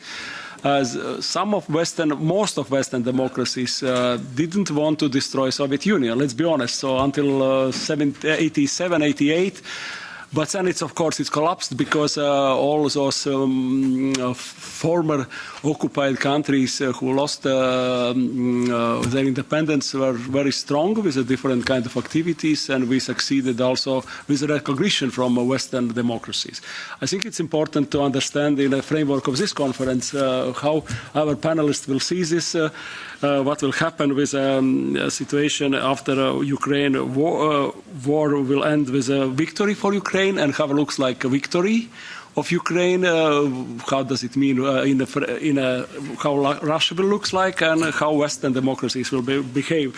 I think it's important point what I would like our panelists to think and to also to say to you. I ask all the panelists to stay in 10 minutes framework around, and then perhaps we will have about 20 minutes to additional information, what we would like to react on some of other speakers. Let's do our best, and I would like to introduce, I really have a great honor to introduce the first speaker, Edward Lucas. Lucas is a non-resident senior fellow of the Center of European Policy Analysis, but until 2018 he was editor of The Economist. He still would write for columns for The Times, for Daily Mail, and also he was editor for Standpoint magazine. And of course, in my country, for example, Edward Lucas is very well known Central Eastern European expert, and with many followers actually in social network as well. So Edward, floor is yours. Yeah. Well, thanks so much, and thank you to the organisers. Putting on these conferences is a huge amount of work, and much of it happens behind the scenes. I think the whole idea of a status quo is very questionable, because these problems are not new. They're really old, and it's only in the countries of the Old West that people suddenly come to look at a problem and think this is a new problem. If it's new, it's because you haven't been paying attention. We have already heard a very eloquent mention of the Captive Nations resolution of 1959, and I want to commend the colleague for raising that, because this is one of the ur-texts of this discourse, when the United States Congress put on the record that the countries behind the Iron Curtain, the nations, are captive. This is not just an ideological struggle between communism and the free world, though it was. It's also an imperial project, just as it was under the Tsarist Empire, and just as it is now under Putin. And it's interesting to look at that list of captive nations, because it was quite an odd selection. Cossacia is there, which is great. Idir-Ural is there, which is great. But there are some other notable absences. So it was just a starting point. But I still commemorate Captive Nations Week, and I think that we should use Captive Nations Week, which is still there. It's a law in America. The White House has to mark it in the third week of July. So let's all start planning now for what we're going to do to make something of Captive Nations Week. We can encourage our American friends to talk to the White House to make sure that President Biden's declaration says something meaty and interesting. We can have events for Captive Nation Week, but it's a thing. It's a great peg for us to hang our activities on. I'm also really aware of the number of times that people warned us in the Old West, going right back to the late 80s and early 90s, about the threat of Soviet/Russian imperialism.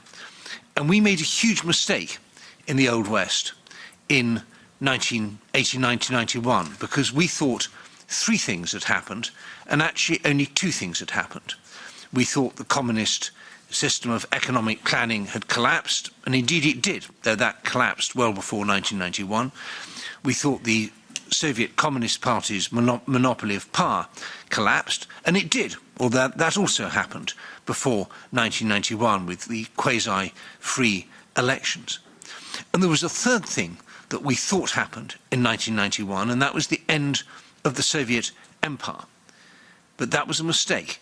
It didn't end. It got smaller, which was great. It put on new clothes, which was less good. But it's still there. And my friend and colleague Bruce Clark wrote a book about this in 1995 called The Empire's New Clothes. And it didn't go down very well. He was looking at exactly the problems we have now, the Chechen War, the fetishization of the victory in 1945, militarization, the role of the FSB, Russian chauvinism towards indigenous and minority languages, and so on. He had it all there in his book. I wrote my book, The New Cold War, which came out in 2008. People say I was prescient, and people like Roberts have been very kind in helping me promote it. But nothing I said was new. It was all there already, but we weren't listening. I don't know if there are any Estonians in the room, but your president, Lennart Meri, gave a speech in 1994 in Hamburg about the danger of the Karaganov doctrine and of Russian imperialism. And he gave this speech to an international conference. The leader of the Russian delegation got up and walked out of the room in protest. Does anyone here, I wonder, know who the leader of that Russian delegation was in Hamburg in December 1994? Well, I'll give you a clue. He was from the St. Petersburg municipality. He was the head of the Foreign Economic Relations Committee of the St. Petersburg municipality. His name was Vladimir Vladimirovich Putin. So this goes back a long way, if we care to look. But what do we do now? 30 years too late, after so many people have died, not just the hundreds of thousands died and maimed in Ukraine, but also the people who've died in conflicts in Ingushetia, as we heard, in Chechnya, as we've heard, or the people who've been beaten up and imprisoned and crippled and traumatized by the Russian imperial machine in so many other places. Well, I'm stunned by the lack of strategic thinking about Russia. We don't know what the outcome of the war is. There's a small and horrible possibility that Russia somehow wins. There's a much bigger possibility of some kind of stalemate or frozen conflict. I still think by far the most likely outcome is that Russia loses. But whatever kind of post-war Russia we get, we're going to have really serious problems. One extreme, there will be triumphalism. That will be disastrous. But there's also more likely, I think, to be a kind of post-1918 Germany scenario with the Dolchstoss legenda, the idea that Russia was stabbed in the back. They tried to denazify Ukraine and somehow the West tricked them and now they've lost. Now, I don't know how that will play out for Putin. I suspect Putin will go sooner rather than later. But we will be dealing with a extremely angry and resentful Russian elite with strong desire to get back what it's lost, and probably a lot of disorder as well. I'm not talking so much about the ethnic, linguistic, regional, geographical fault lines. We've heard a lot about that today already. I'm more worried about the fault lines between the different mafia clans. Many of you here will know the work of Andrei Piontkovsky. I commend his latest analysis from Washington, where he says the Russian Civil War has already started, with every tycoon, every business group building its national army, not just the Wagner group, which we hear so much about, and the Kadyrovtsi, but also, who knew here that Timchenko, Gennady Timchenko, has his own private army, Redut? And I was also amazed to learn that Shoigu has his private military company, Patriot, and there are others too. So these processes are already underway, and no one in the West is prepared for them. So I am deeply dismayed by the lack of strategic thinking, but I commend particularly those in Lithuania and elsewhere who've started thinking about this. It's really important to get the discussion going. What can we do? Well, one thing is build capacity. How many diplomats do we have in the West who speak Tatar or Bashkir or can find these places on a map or have ever visited them? There is a huge amount to do to build up our capacity to understand this. We need to network. This is fantastic, this conference. I'm so pleased we're doing it. We need to do things like this every month, every week, every day, building networks among the emigration, building networks between the emigre leadership and Western governments and think tanks and opinion formers, building visibility, getting this into the public discourse. And it may seem really difficult, and I'll finish on this because it can seem quite daunting somehow. How are we going to get into this crowded, busy Western mindscape, discussions of the Ideal Oral or Ingria or any of these things? Well, I remember the 1980s and the 1970s really clearly. And I remember how difficult it was, Roberts, for people like us in the West to get the fate of the Baltic states, which had actually been countries, had de jure statehood. And these efforts that we made, we were so pleased in 1974 when Otto von Habsburg put the case of the Baltic states on the agenda at the European Parliament. That was a really big deal. And I think that Mrs. Fotyga and you and the other MEPs, you're standing in the footsteps of the giant Otto von Habsburg in what you're doing now to get this on the agenda here. It was very dark and difficult times, and we celebrated every little gain. And boy, did it pay off in the end. So although it may seem very difficult, I think we have to be really pleased that we've at least got this far, to be united and determined to stick close to our values. Remember that there's nothing the Kremlin likes better than when its enemies start quarrelling, and there's plenty of grounds for quarrelling. It's particularly difficult maintaining unity when you're in the emigration. But the emigration, this Russian emigration we have now, these hundreds of thousands of people from the Russian Federation living abroad, this is a great target of opportunity for us. These are people we can reach. It's much harder to get inside the Russian Federation, though we can get in with YouTube and Telegram and so on. But let's make the most of the emigration, and let's not make the mistake that we made in the 1920s and the 1930s, when we had again then hundreds of thousands of people from the Bolshevik Empire living abroad, and we failed to consolidate their identity, failed to do anything very much. In the end, it was almost worse than useless. So I thank you again for coming. It's a huge honor. I've learnt a huge amount. It's great to see familiar friends in the room, dear Ahmed, not least you, and your brave and lonely stance. It's an honor to see you here, and many others as well. So thank you very much, and let us keep the flame of victory in our hearts and do everything we can to fuel it. Thank you, Robert. Yeah. Thank you, Edward, for your intervention. As always, if you are reading your articles or some videos, so and it's always interesting. And this is exactly the same it's now. Next speaker, we have Luke Coffey from United States. He's a senior fellow in Hudson Institute. Is it remotely? It should be remotely connected with us. Luke, you have a floor if you hear us. Please, floor is yours. Good evening. Good evening. Good evening. We hear you. Yes, perfect. It worked. Great. I want to thank the organizers, especially Free Nation, a Post-Russia Forum, the European Parliament, and the ECR group for inviting me to participate in this discussion today. I do apologize. I'm having to do this remotely, and I can't do it in person. But it's such an important topic for the reasons we've heard throughout the day, but also when Ed Lucas focused on the lack of strategic thinking in the West about the possibilities of a Russian defeat in Ukraine and what this might mean. That is so true. And that's what I really want to focus my comments on today.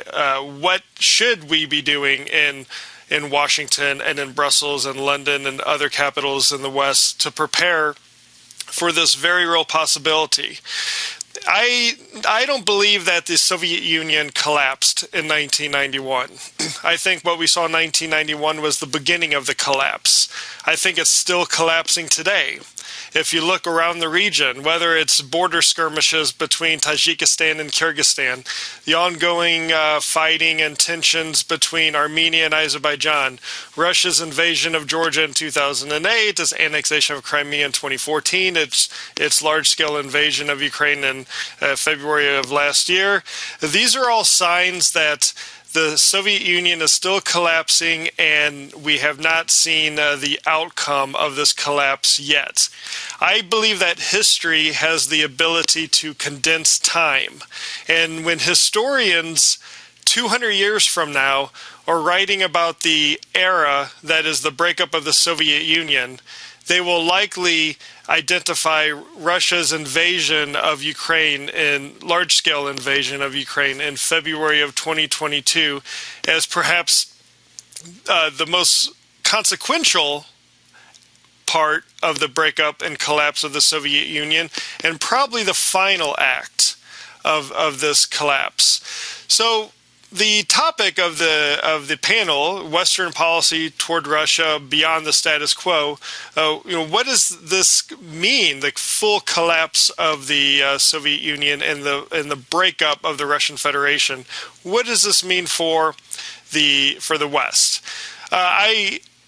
I have a few assumptions that we need to consider because, of course, we don't know how exactly Russia will emerge after the end of Vladimir Putin. We don't know exactly how the war in Ukraine is going to end, but we still need to be planning for something. So I have a few planning assumptions that we can base our thinking on, and then I have several questions that policymakers need to be asking now so we are prepared for the eventuality of the collapse, the final collapse of the Soviet Union and the breakup of the Russian Federation.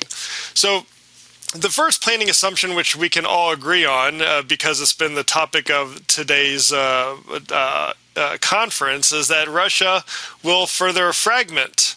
But unlike the emergence of the 15 new states in 1991, I think it's very unpredictable how exactly Russia will fragment further. I describe the original 15 states in 1991 as the emergency glass breaking. The glass on your car windshield, when it shatters in a neatly defined, safe way.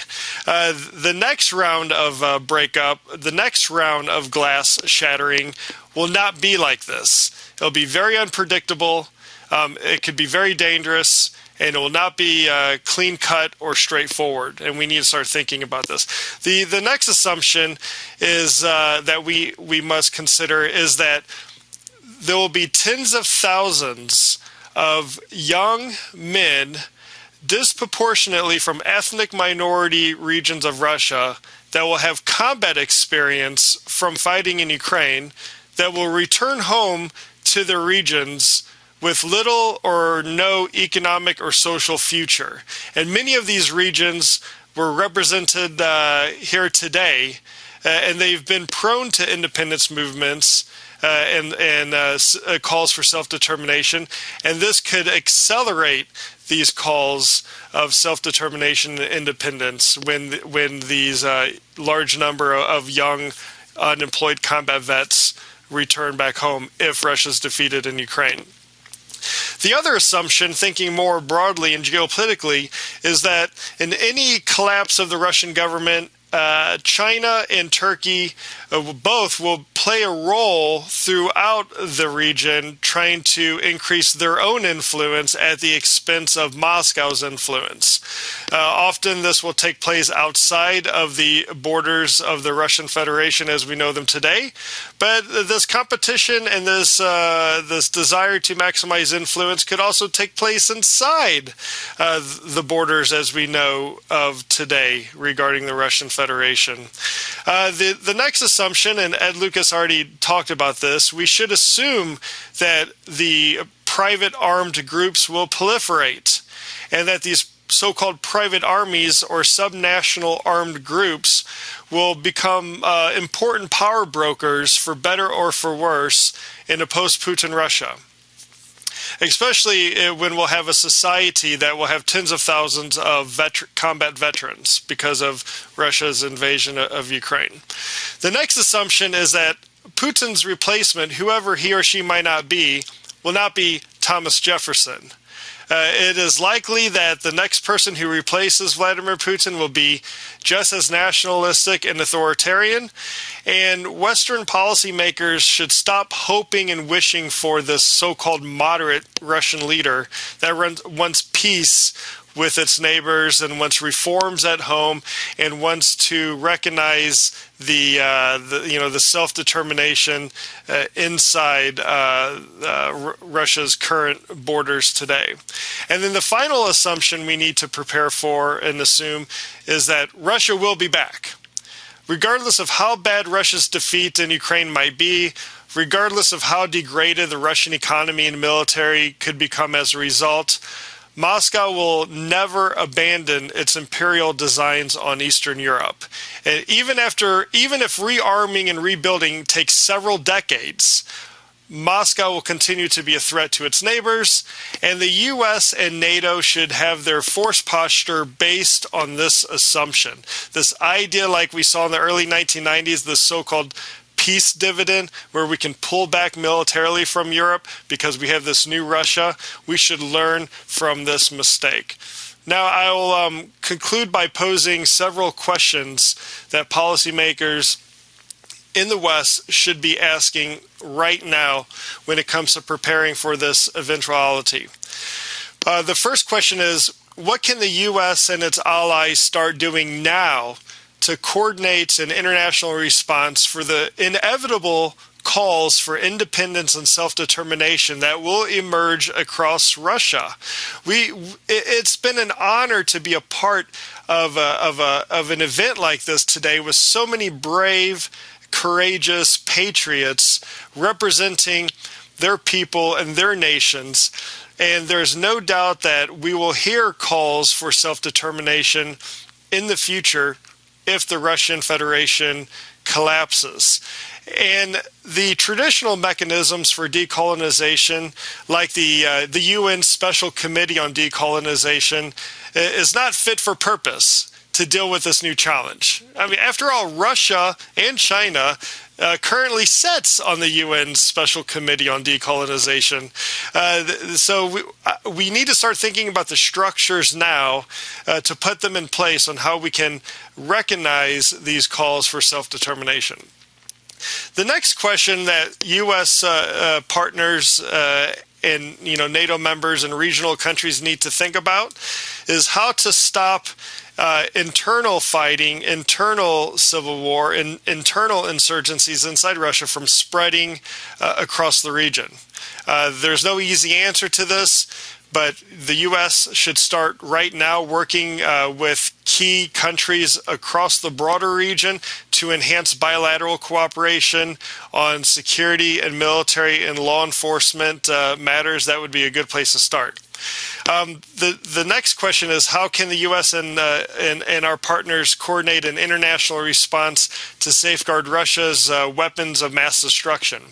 This is really the most difficult question that has no easy answer, but we need to start thinking about this now and not when it's too late. The next question is, how can NATO and the European Union take advantage of Moscow's weakness and push for a Big Bang enlargement to the remaining candidates and aspirant countries across the region, and perhaps for some of the new countries that it might emerge from the ensuing chaos of the collapse of the Russian Federation.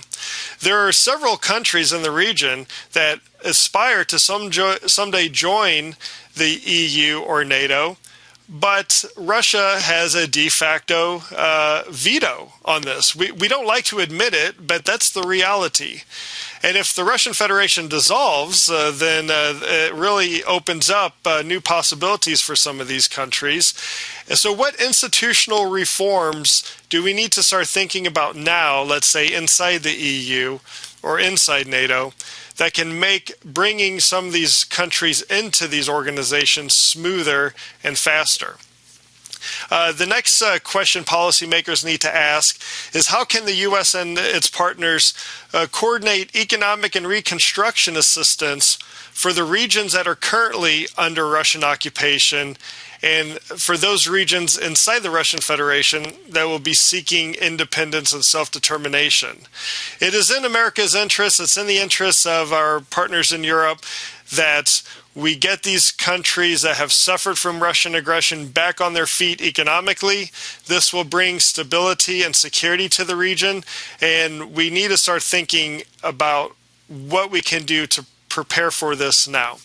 The next question policymakers need to ask is how can we coordinate an international or regional response to resolving some of the existing border disputes between the Russian Federation and some of its neighbors if we see a collapse of the Russian Federation. While many of these border disputes might seem small to policymakers that could be located thousands of kilometers away, they have the potential to become a regional problem with global implications. And just a few examples in my mind are, of course, the northern territories between Japan and the Russian Federation. There are disputed islands in the Caspian Sea between Kazakhstan and Russia, and it's thought that some of these islands might have offshore oil and gas. And of course, something as mundane as the Estonian-Russian de facto border, where there's no legally agreed border. How will we think about some of these challenges if we see a breakup of the Russian Federation? And then my final question that policymakers need to start thinking about today is how could we roll back Russian influence in other parts of the world, like Syria, like Libya, like in sub-Saharan Africa?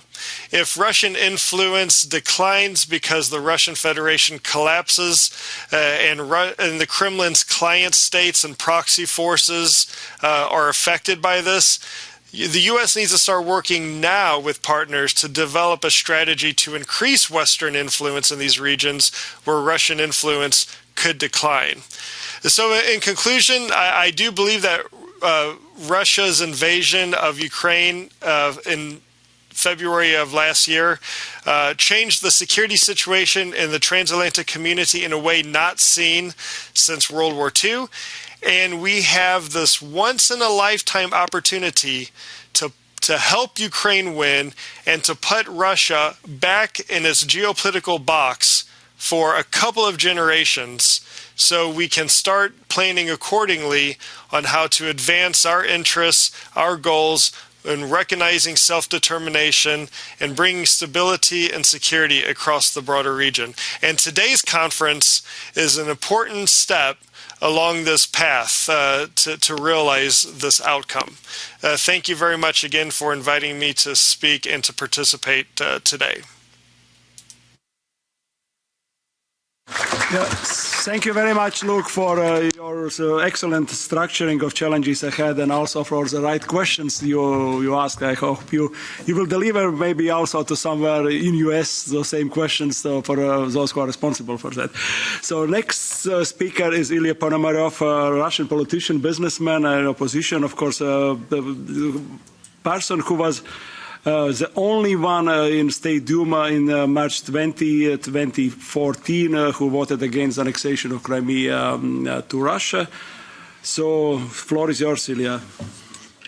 Thank you very much, and thanks for this brilliant opportunity, and thanks for organizing this and hosting this. I think it's extremely important that we are sitting here in European Parliament, in the very heart of European democracy, and we are discussing this key issue for the future. I will be speaking in Russian. because I think that it's most important right now that we speak with representatives of Russian regions and understand each other in full. I know that you understand everything, but we will discuss later. But still, that's what's most important at the moment. Well, I've listened to Luke very attentively, and I was boiling inside because what he told, it's the expression of a well-known position. We can do nothing. Russia should be isolated. Nothing good can be made out of it. We will last a couple of generations more, and then a Russian problem will come back again, and everything will be bad in the future. It's not like this, because the subject of this session is status quo. And we may be here in the political heart of Europe and discussing those issues, saying that something is bad and something is good. But we also can be politicians, decision makers, those who have power. The only ones who have power on this continent. And we have here representatives of Russian regions, the most radical representatives of the Russian regions. It means that you aspire for victory. And power doesn't start from just stating that I have power. Well, Yeltsin told that Putin has power, but power begins in your soul. It's a feeling. When you feel that you have power, it means that you really have it. And we see in Russia the agony of the old power, and there is a void. We don't know who will have power in future. So we have potential future leaders here in this room. So our first step is to feel deep in our hearts that we can do it. And power has, well, first of all, should be associated with army, with military force. So many of you who are here are very active in fighting on the battlefields in Ukraine. We have a Chechen battalion there. We have representatives from Bashkir. They also have a battalion in Ukraine, well, and many more others. I don't want to forget anyone. And of course, Russians are fighting in Ukraine against Russian Federation as well, because it's the first step to power. Well, then power is associated with economy, and few of people are dealing with it. But we shouldn't forget about it. Business should support it. Business elites should be on our side, because they could give us access to power in different regions. To get power, we need to be supported by the elites. And also, power is associated with political structures, with those people who are capable of managing and governing. And we have a long way to go so that we have those human resources. I am here as a representative of people's deputies, and we need to create political structures, because power is law, democracy is procedures. We need to write those laws and procedures on paper. It's useless to talk about sovereignty, prosperity, about parliamentary or presidential republics. Those words are empty if we don't write them on paper and don't write necessary laws and regulations. It's the fifth forum on this topic, and we need to understand that we should be concentrated. I know that previously members of Russian oppositions believed that Chechen opposition are separatists. They're against us.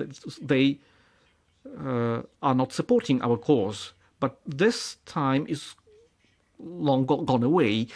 We have our common enemy, Russian authorities. So the key to freedom of all the regions is not in Grozny, is not in Ufa, Novosibirsk, St. Petersburg. It's in Moscow. And we need to aspire for power in Moscow altogether. And what is being carried out today in Ukraine is this coalition, which goes far beyond the framework of the coalition of different Russian territories, republics, and peoples. It's a global coalition. There's 54 states that gather together in Ramstein. We need to add these 34 territories that we were talking about today on the map. This is the global anti-Putin coalition. And each of these allies makes an input to this victory. Of course, we have a leader, which is Ukraine, the armed forces of Ukraine, who are the biggest revolutionary force in Ukraine. Ukraine didn't want this war. They want to have peace. They wanted to be independent, separate. They didn't want to take care of external problems, but that's what happened. So now we're in the situation whether they beat us or we beat them. And now everyone in Russia we need to help in this fight on the battlefield, to help the army to create partisan movement and to fight for this victory. The Europeans will not do this. Those people in Russia, they need to do this. Of course, here, all of us, we represent different regions. And of course, we do fight on the other side of the front line. And of course, we can see that most of the people are being killed, the representatives of the national republics. What is important is that everyone suffers, and our duty is to stop this. We need to get an agreement. We need to trust each other, and there's different disputes that we have between different representatives of the Russian opposition, different movements, different regions. We need to say to each other that we're in the same boat. We understand that old Russia is over, that the Russian Federation, as we knew it till today, will change, will not continue the way it is, and new country will arise. Some of the people who are here would like to be a part of this Russia. Some of them will not. But as a representatives of the Russian nation, we need to accept the sovereignty of all of the parts of this new Russia, but we need to have common legal procedures about how we're going to live together as one family, as divorced spouses, but we need to agree on this, and not after, but today. And the forum, the platform that we have here today is a great platform. And now the Union of People's Deputies now is discussing this new constitution and how all of the regions will be able to get their independence, or how they would like to be a part of a new Russia, and what part of sovereignty it will be able to give to this new country. Here we have a representative, Pavel Merzerin, who is organizing a group, regional group. And I invite all of you to participate in this Congress. One of the main principles is the principles of borders. And people like maps, no, but this is the closest way to blood. What is important is to start a divorce with legal mechanisms, and then it is very important to have the will of people in this. The process of self-determination is a legal procedure, and we will need to define it. And when our colleagues ask us a question, how can we help you? I think that we can use the Chechen example over here. So Ukraine has recognized Chechnya and the government of Chechnya as a legitimate government, and we need to get the same. We need to fight for the same. We need to recognize existence of the new Russian power, Russian authority. Of course, Ukraine as a leader will need to do this, but also Poland, but also Baltic countries, the European Union, and the rest of the world. Sooner we do this, less blood there will be in Russia afterwards, and the unstable part of Russian elites will turn to our side, legitimacy and weapons. So thanks a lot for the weapons. We need more weapons, we need aviation. We already have Abrams, but we also need the F-16. And a decision was taken, but 31 Abrams, I think it's 30 for the Ukrainian army and 1 for Arkady Babchenko, but the aviation, airplanes, we need them as well. We will win, and we'll do everything not to have a new threat from the East again. It was, I would say, like Paul McCartney had a song, a long and winding road, but this road should be walked very quickly, fast. So this is a really challenging time. So thank you very much. Next speaker again is remote speaker, Oleg Dunda, member of Verkhovna Rada. Can you hear me? And you have a floor if you can switch. Thank you. So the floor is yours. Добрый день, слышно меня? Hello, can you hear me?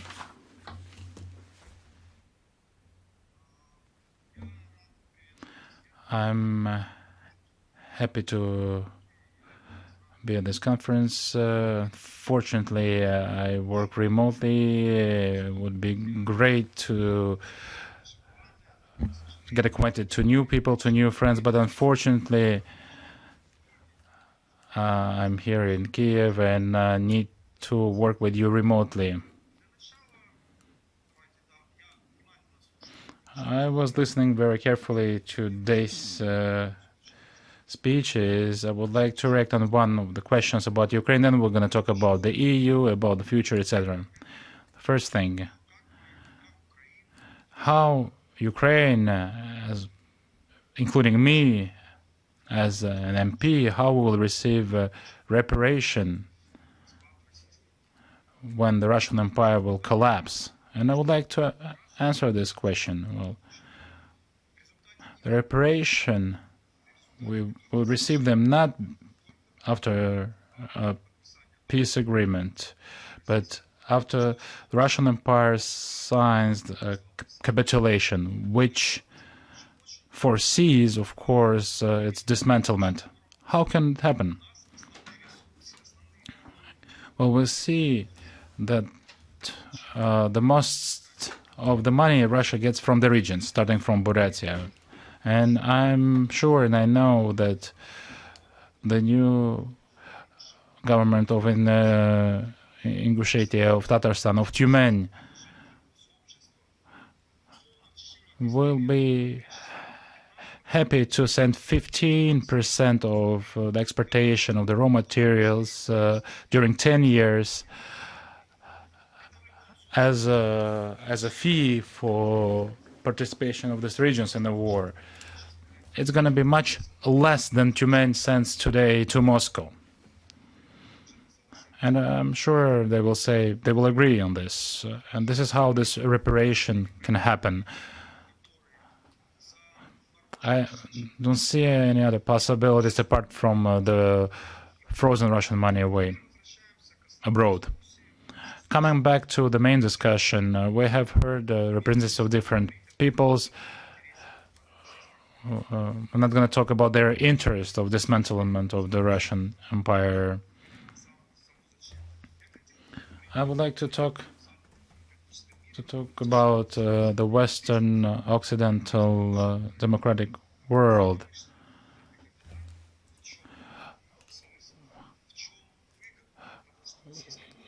What would be the benefits? How the collapse of the empire will benefit these countries?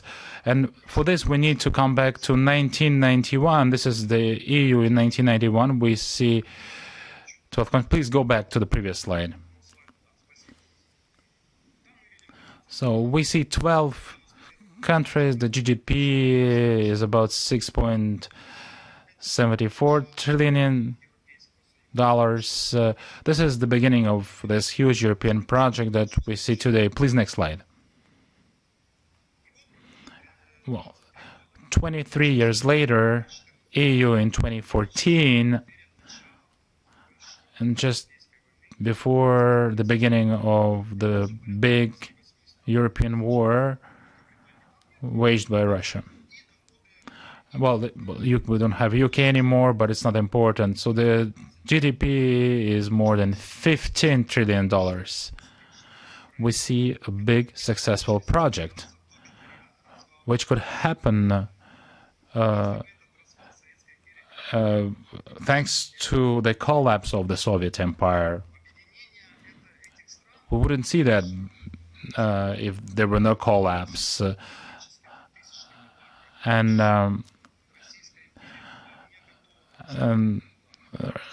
now we see the attempts to influence Hungary, Baltic countries, to dismantle the European project that we have today.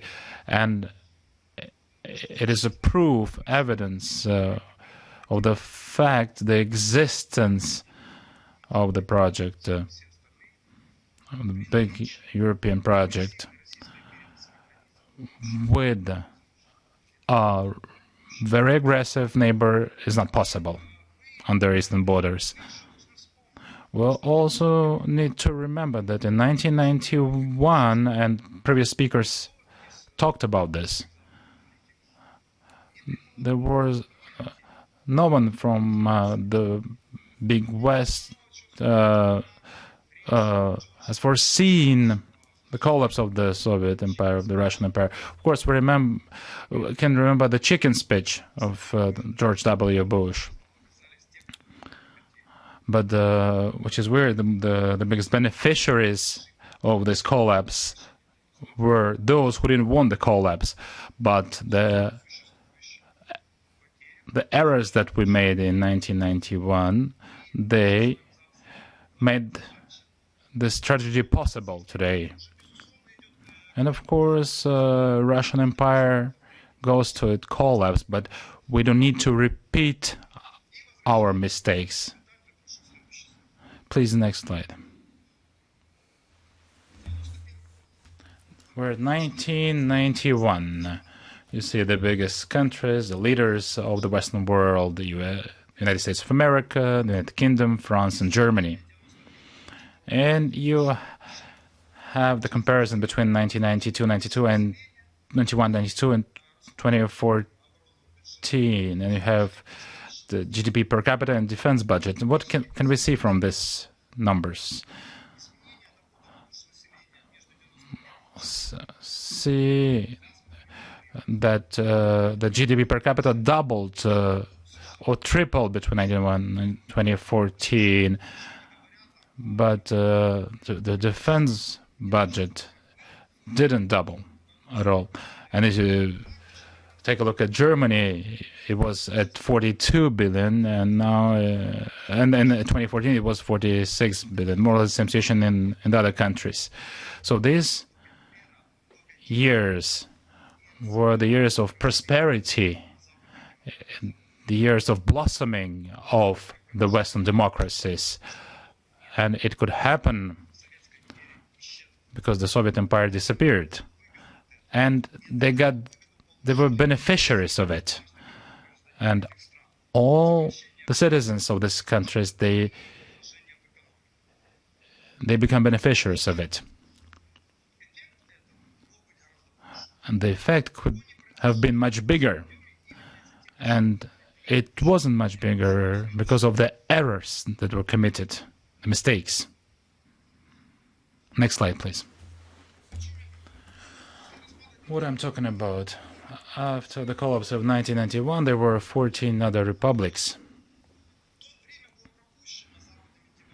And the Western democracies, they missed this window of opportunity and they didn't establish good economical relationships with them. And what could have they done? So we have a good example of Kazakhstan over here, who wanted to cooperate with the EU. And we see in 2021, see the 160 billion investments from the EU, the exports to the EU countries from Kazakhstan, 23 billion.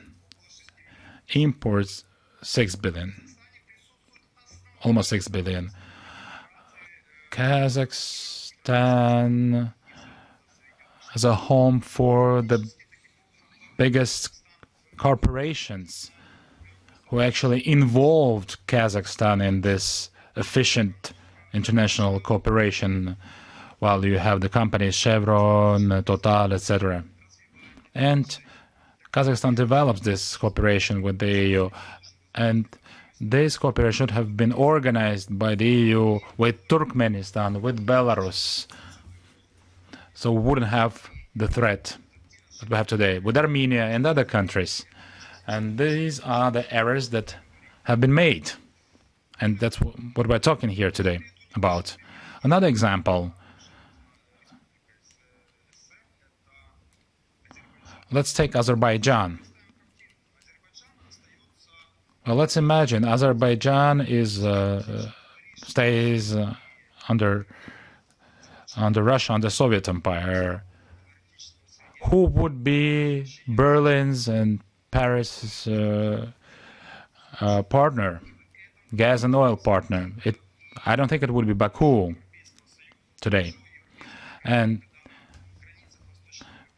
I think here is the future of the EU, where on the borders of the EU you have a lot of free countries, democratic countries, where you can establish a good economical relationships based on competition, on democracy, without blackmailing, without blackmailing through oil and gas. And this future should happen. And we need to prepare this future. So Tatarstan, Ichkeria, Tyumen, and other regions will become Kazakhstan. And another thing that we hear from our Occidental Western partners when we talk about collapse of the Russian Empire, but well, previous speakers were talking about private military companies, about chaos that will happen in Russia. We need to prepare for this, we, the Europeans. So there are two other factors that are regularly mentioned when we talk about the threat of this collapse. Well, denuclearization, this is one of it. And now we can go back to the beginning of the 90s, the 20th century. This is the experience, but we don't need slides anymore. So the experience of Kazakhstan, Belarus, and Ukraine. We have this example in the beginning of the 90s. These countries, Belarus, Ukraine, and Kazakhstan, have agreed upon denuclearization in order to be recognized as members of the international community.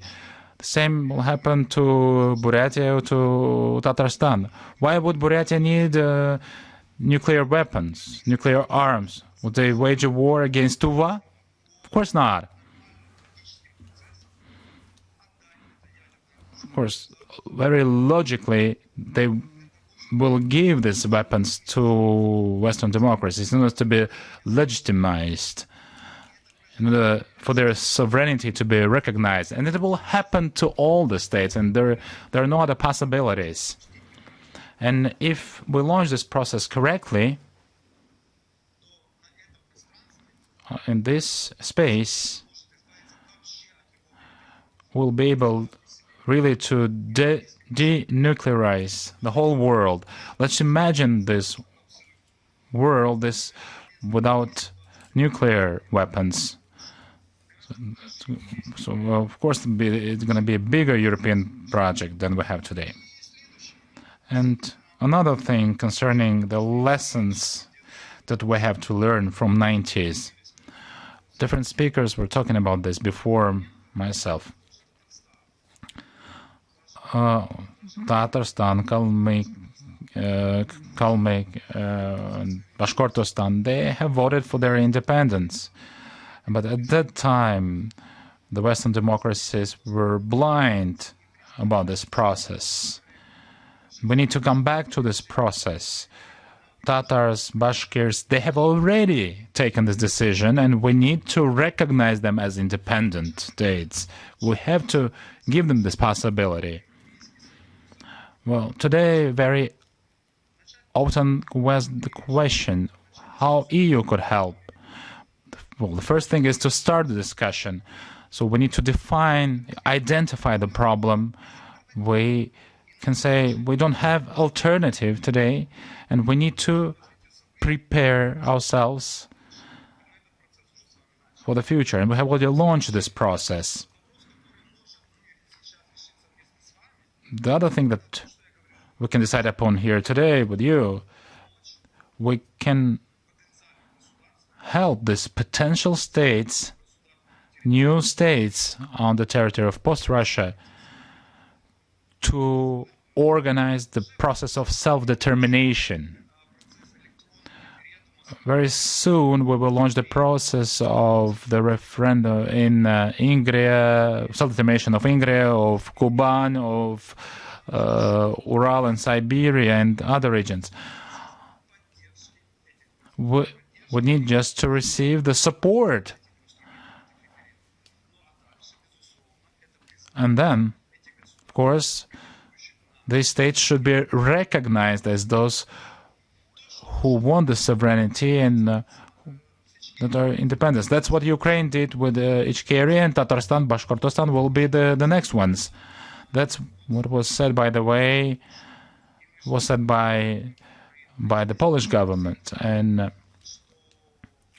not only Ukraine, but we're all waiting for Berlin, Washington, Paris, and other countries to recognize these people as people who have a right to self-determination according to different international resolutions and conventions. And then the process will follow.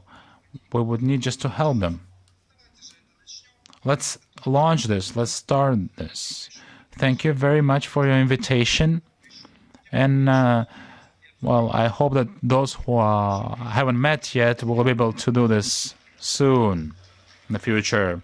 We are running out of the time, as you may know. So, but I will do my best, and I ask colleagues also to understand the situation. Next one is Carlos Uriarte Sanchez from Spain, Consular of European Society Code and Ecology.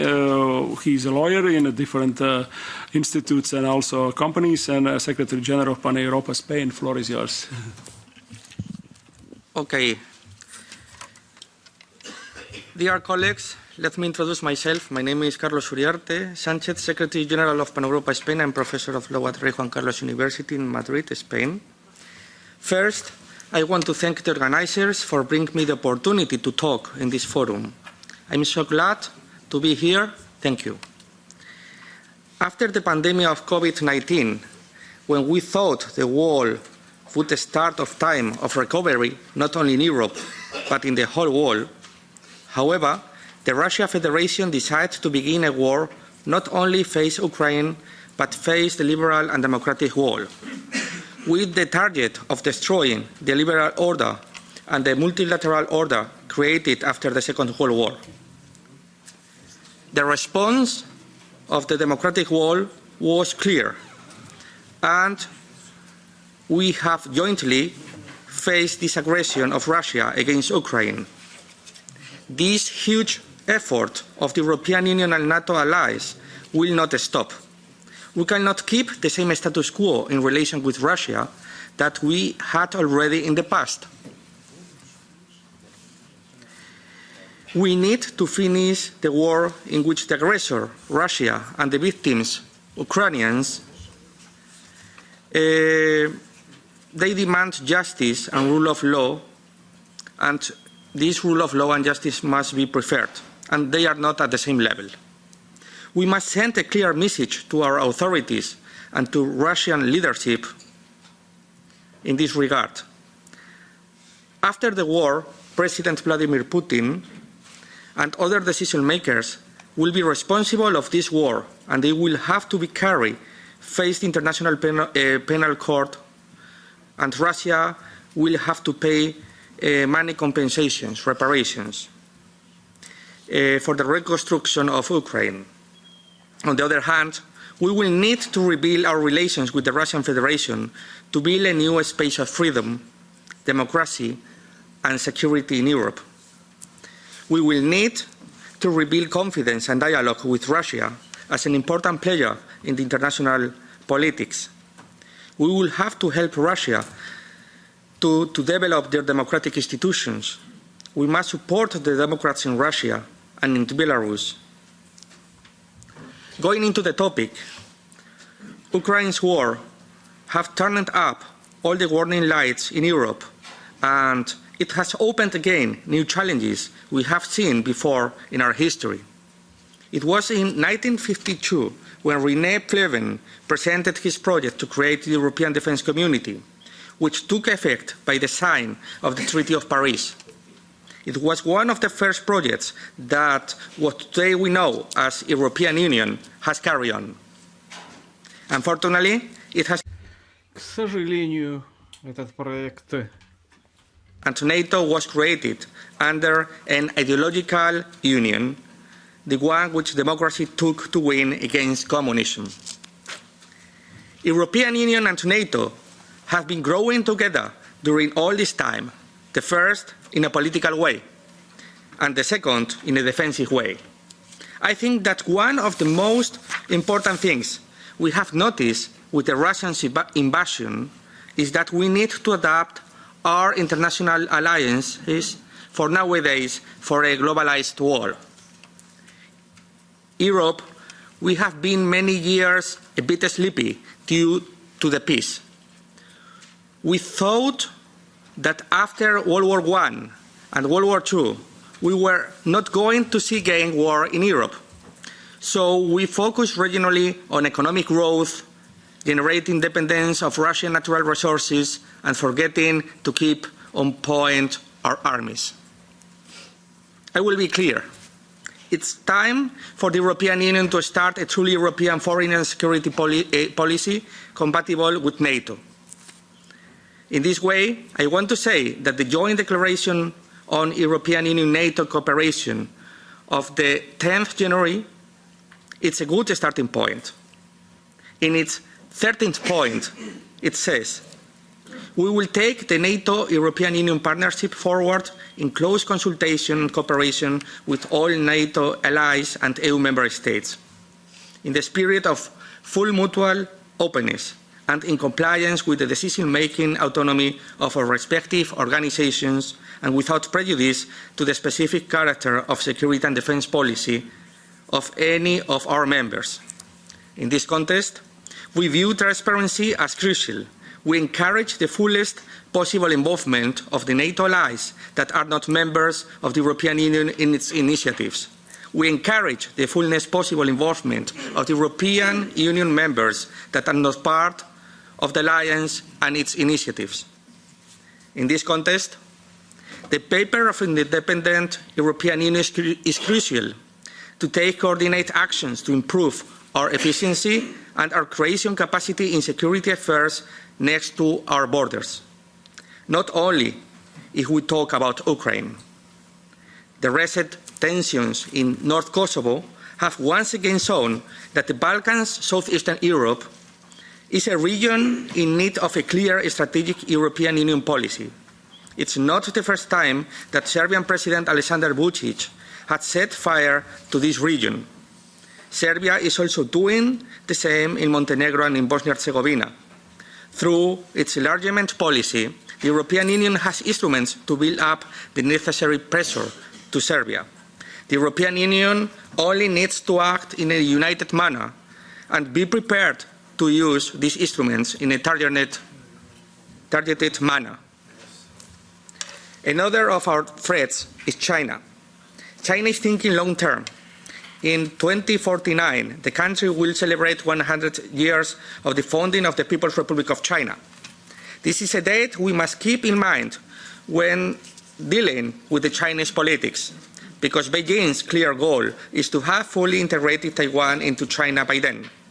This is also tells us something about the possible time horizon if China wants to achieve this goal militarily, because full integration means that by both the war and the reconstruction must be over and done with. They are also rearming military, and at the same time they are running after their own citizens' rights and looking the other way if we talk about human rights in the international society. We need to have a European agenda with China in every single field. We European self-interest. Europe needs an own voice to say how international society grows. Russia will continue the war if we don't fight together against other allies of Russia, such as Nicaragua, Cuba, Venezuela, Iran, and North Korea. To achieve that, Europeans, we need to talk with a common and single voice. We, Europeans, we need to continue helping Ukraine with more sophisticated weapons, and we must continue helping refugees, but we must think in the reconstruction of Ukraine to join in the future as soon as possible the Euro-Atlantic structure, the NATO, but also join the European Union. Ukraine belongs to the European family and to the family of Western values, inspired on the respect to human dignity, democracy, and the rule of law. Before, I was asked by one of the participants in this amazing conference why I came to Brussels at the European Parliament to give my support to Ukraine and all those Russians who are Democrats, who are against the war, and they wish in a different Russia based on freedom, democracy, and rule of law. And I answered, on the one hand, I came here because the war against Ukraine is a war against Europe. It means a war against Spain, a war against me and as a Spanish and European who belong to Europe, a community based on the rule of law. And we are part of this so-called free democratic wall. And on the other hand, I came as a sign of solidarity. If we want that other Europeans consider important the dangers, for example, in the South Mediterranean, in this case, jihadist terrorism or illegal migration, we must show our commitment with democracy in Eastern Europe, especially when Europe is at an existential moment, when the European Union is at a crossroad. In this regard, it has been for me a great honor and pleasure to have contributed to this important international conference organized in Brussels at the European Parliament. Initiatives as such, they are more necessary nowadays than ever to put in touch European civil society and experts from the European Union with experts and civil organizations from USA, Ukraine, and Russia. Thank you very much for your kind attention. Spasiba. Thank you very much, Carlos. Now I would like to give the floor again to representative from the United States, Janusz Bugajski, a senior fellow of Jamestown Foundation, Washington, D.C. He's author of more than 20 books about Europe, Russia, transatlantic relationships, and so on. Professor, the floor is yours. Thank you very much. Thank you very much, Mr. Chairman. I don't represent all of the United States, by the way. Actually, something funny that Edward said at the very beginning, how policymakers need to learn the difference between, I don't know, Karelia and Khakassia, or Saka and Bashkortostan. I remember when the Yugoslav war broke out, trying to explain to policymakers the difference between Slovenia, Slovakia, and Slavonia, and that was an uphill struggle for quite a time. Anyway, thank you very much for inviting me to this groundbreaking and what I believe is a state-creating event. And the more that Moscow attacks you, the more that Moscow attacks the forum and its participants, the more it reveals its fear of imperial collapse. So be proud. I will focus my remarks on the benefits that Russia's rupture will bring, although I fully understand some of the dangers that Luke very correctly, very accurately listed as Russia fractures. And in fact, it's part of my new book, and for which we must be prepared. But I want to look at the positives. So 3 main points I want to make. First of all, context. Second, benefits. And thirdly, policy. Context. Russia is a failed state, which happens to be the title of my new book. It is unable to transform itself into a nation state, a civic state, or even a stable imperial state. Russia is a federation in name only. The central government denies any powers to the country's 83 republics and regions, and I deliberately exclude Crimea and Sevastopol as federal subjects. However, the country's multiple weaknesses are now being fully exposed, including a contracting economy, increasingly squeezed by international sanctions, and hopefully by a huge fall in revenue because of, let's say, Europe's increasing energy dependency and Russia's inability to sell at the same price to other countries. Secondly, military defeats in Ukraine that revealed the incompetence and corruption of Russia's ruling elite, and disquiet in numerous regions, which I think will grow over shrinking regional budgets. Moscow is exhausting its capacities to hold the country together. The rupture of the Russian Federation, I believe, will be driven by elite power struggles, and I can't remember, somebody said that this has already begun, and intensifying rivalries between the central government and disaffected regions. It will also embolden the emergence of new states and inter-regional federations that control their own resources and no longer send their men to die for Moscow's empire. I have developed several scenarios of rupture, by the way, in my recent book, various combinations. I mean, you can't just look at the history. You've got to look at any potential new kinds of emergence of new states which can forge relations with neighbours. Okay, concrete benefits, and I'll go through this as quickly as possible. As Moscow turns inwards, its capacity for foreign aggression will diminish. A rump Muscovite state under intense international sanctions, with falling energy revenues, depleted budget, and shorn of its resource base in Siberia without modern technology, will have severely restricted, reduced capabilities to attack its neighbours or foment unrest outside its borders. Its ability to entangle Europe in energy dependence, engage in political corruption, and spread disinformation will be curtailed. NATO's eastern flank from the Arctic to the Black Sea will become more secure, and this will enhance economic development and regional cooperation. Ukraine and Moldova can regain their occupied territories and petition for EU and NATO integration without fear of Russia's reaction. Belarus can secure its independence, build a democracy, and develop productive relations with its neighbours. In the Western Balkans, without Russian support, Serbia's ability to destabilize the region will be reduced, and the threat of partition or armed conflict in Bosnia and Herzegovina, Kosovo and Montenegro will recede. The EU project can gather momentum, and NATO will no longer have an internal flank that it will need to protect from Moscow's ambitions. And very good point by my colleague here, Professor Uriarte. The only thing I would add is Spain's recognition of Kosovo, together with the other 4 NATO members, would certainly help in stabilizing and preventing Vučić from setting new fires in the region. I continue. In the Caucasus, Georgia will be able to negotiate the return of Abkhazia and South Ossetia, or the Tskhin Valley region, as autonomous republics within a Georgian federation. Armenia and Azerbaijan will be able to sign a peace treaty without Moscow's interference. This will also undercut negative Iranian influences in the region and help Turkey to develop relations with Turkic-speaking states in Central Asia and Turkic nations in the Russian Federation.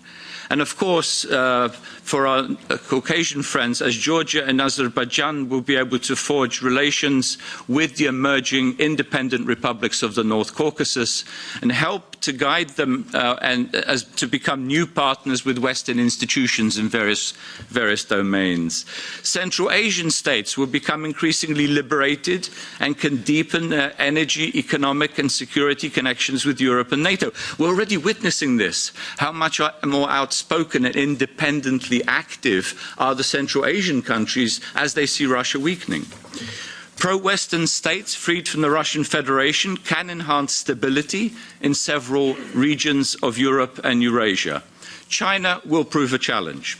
Although in a weaker position to expand its influence by collaborating with the failed Russia, no longer has that support, it will seek to benefit from Russia's rupture also by expanding its presence among new states in Siberia and the Pacific, the Far East.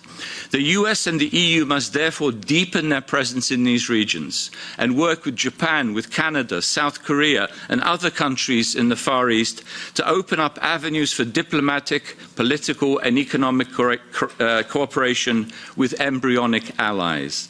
Regions and republics in Russia's Far East will seek recognition and investment from abroad. And similarly to the Central Asian states, they will resist incorporation into an expanding Chinese economic empire. My third point, this is, I think, penultimate. I have one other after this. Third point, shortcomings of Western policy. Some Russia experts tell us that we help Putin by talking about Russia's collapse, because this allegedly mobilizes the public in support of the regime. On the contrary, I would argue that it is our silence, denials, and the lack of forward policy that helps Moscow. The Kremlin, for instance, claims that the West wants to destroy Russia regardless of US and EU policy. Denials from Washington and Brussels simply fuel Kremlin conspiracies, similarly to the narrative about the alleged NATO threat. Western leaders have tried to convince Russian officials that NATO is not a threat to Russia for over 2 decades. And have failed, I think, to realize that the Kremlin deliberately invents Western threats regardless of actual policy to keep this regime in power. A much more effective approach would be to clearly specify what the West supports in Russia.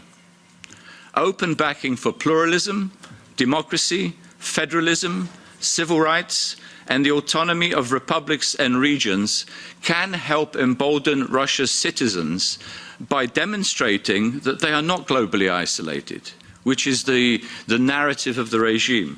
They also need information that Moscow suppresses, especially the advantages of forming new states that cultivate peaceful and productive relations with their neighbours. 2 more points, very quickly. Although nuclear weapons and other weapons of mass destruction remain a potential threat, Russia's leaders will not commit national suicide by using them against the West. As with the Soviet elite, they will try to salvage as much as they can of their political futures and economic fortunes. Even if some emerging states acquire such weapons, we keep hearing about loose nukes, they will have no reason to deploy them while seeking international recognition and economic assistance. Post-Russian states are likely to pursue nuclear disarmament, much like some of the post-Soviet states did after the breakup of the Soviet Union. My last point concerns what I call wishful thinking. Many Western leaders still believe that they can return to the post-Cold War status quo and fail to see the benefits of Russia's disintegration. As a result, instead of planning to capitalize on Russia's de-imperialisation, they often appear stuck in this bygone era. I keep hearing this wishful thinking that beneficial relations can be established with a post-Putin Kremlin, or that Russian liberals can democratize the empire. I think Western leaders made a grave mistake when they assumed, and Edward pointed this out with his 3 points, but let me put it a slightly different way, when they assumed that the collapse of Soviet communism ensured the end of Russian imperialism, and Ukraine is now paying the price. They must avoid a second strategic mistake by presuming that the current empire is permanent. Imperial states invariably collapse when they overreach, as Moscow has in Ukraine, and where centrifugal pressures are fueled by economic decline, regional resentments, and national revivals. Government officials, I think, need to learn from forward-looking EU parliamentarians, such as Poland's former Foreign Minister Anna Fotyga, who are reaching out to Russia's republics and regions and demonstrating that citizens of the failed federation do have a future beyond the destructive imperial fantasies of the elite in the Kremlin. And I'll stop there. Thank you. Thank you. Thank you, Jarosz. Everything is recorded. I expect your many thoughts it would be possible to see in a video on your social networks. Oh, yes, yes, so yes. I'll see it. Yes, it's really. I stuck to 10 minutes, I think. No, that's all right. Yeah, but we are in a bit in a hurry as always. Actually, next speaker is Vladimir Sidorov, Center Ostropas Malandia, expert on ethno-political issues and PhD student in Charles University. So, floor is yours. Thank you. Ladies and gentlemen, thank you for the possibility to speak here. And I will speak about the importance of the strategy of practical and regional demilitarization of Russia. Because the demilitarization, it was a motto which Vladimir Putin used to begin this war against Ukraine, but obviously, and it's clear that it is a Russia, Putin's Russia, and every imperial Russia, which needs its own demilitarization. So we have two levels actually with this topic. The global level is a level about the nuclear weapon and actually the every strategic weapon of mass destruction. And as it is global level, it is the point of discussion of the global community, and it is a responsibility of the international community and of the great world powers. But there is a regional level as well. So as far as I know, the organizers of this forum, they are already planning new forums regards the responsibility of Asian states and regions and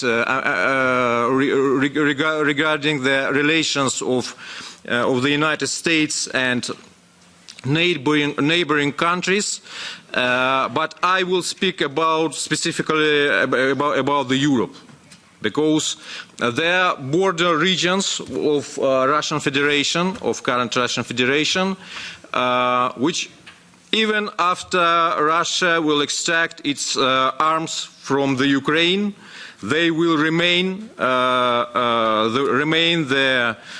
dangerous for the neighboring countries of the of the NATO and those who are going to become part of NATO, like the Ukraine, for example. And as far as I know, many Ukrainian experts already discussing the importance of the demilitarization zone in the border regions, border with Ukraine, from the south part of Bryansk region till the northern part of Kuban. But if we will look at the map, so it, this is a map. There is a belt, the belt of regions, of border regions, with the European neighbors of Russian Federation. And what, for example, Ukrainian experts are talking about, that they need a safe zone and the demilitarized zone in the region which is with number 1. Actually, of course, it's clear that the problem of the Kaliningrad region has to be solved as well, because it's a permanent threat to its neighbors. Belarus, which is formally not part of Russian Federation, and thus it is showed as an independent state, but we understand that this independence has to be real. So Belarus has to be liberated from the Putin's puppet Lukashenko regime. And so after it will become reality, Belarus will face with same problem as Ukraine. So it needs also security from the potential threat from the neighbors regions, same as Baltic states. So the point is that in every conversation of European countries with potential Russian opposition, the problem of the demilitarization has to be on the table. But if we will only limit this conversation with the problem of demilitarization, so this situation won't be stable. So we need not only conversation about the demilitarization, but we need to involve these border regions in cooperation with their neighbors. Here I represent the Eastern Crimean platform. It is a platform of pro-European and pro-Baltic patriots in 3 Russian regions, which have borders with European countries. It's Smolensk region, it's Pskov region, and Tver region, which actually hasn't such borders, but which is a part of big historical region with ours. And we are not only one such a region. There are many such regions in this. If you see in the map, it's like a belt. So we need to involve the representatives of these regions in every conversation with potential new Russian power or actual Russian opposition about the security, actually common security of European Union, NATO, its neighbors, Russian globally, with connection in connection with topics of denuclearization and strategical demilitarization of Russia, and those neighbor regions as well. So the point is that we spoke about the expansion of NATO during these 30 years, and next step has to be, we need to do next step. Of course, we understand actually that the recognition and even the real making of new independent internationally recognized states it is a very complicated process which is connected with the structure of global legal and political order. So we are not so naive to wait, immediately recognition of new states in those regions.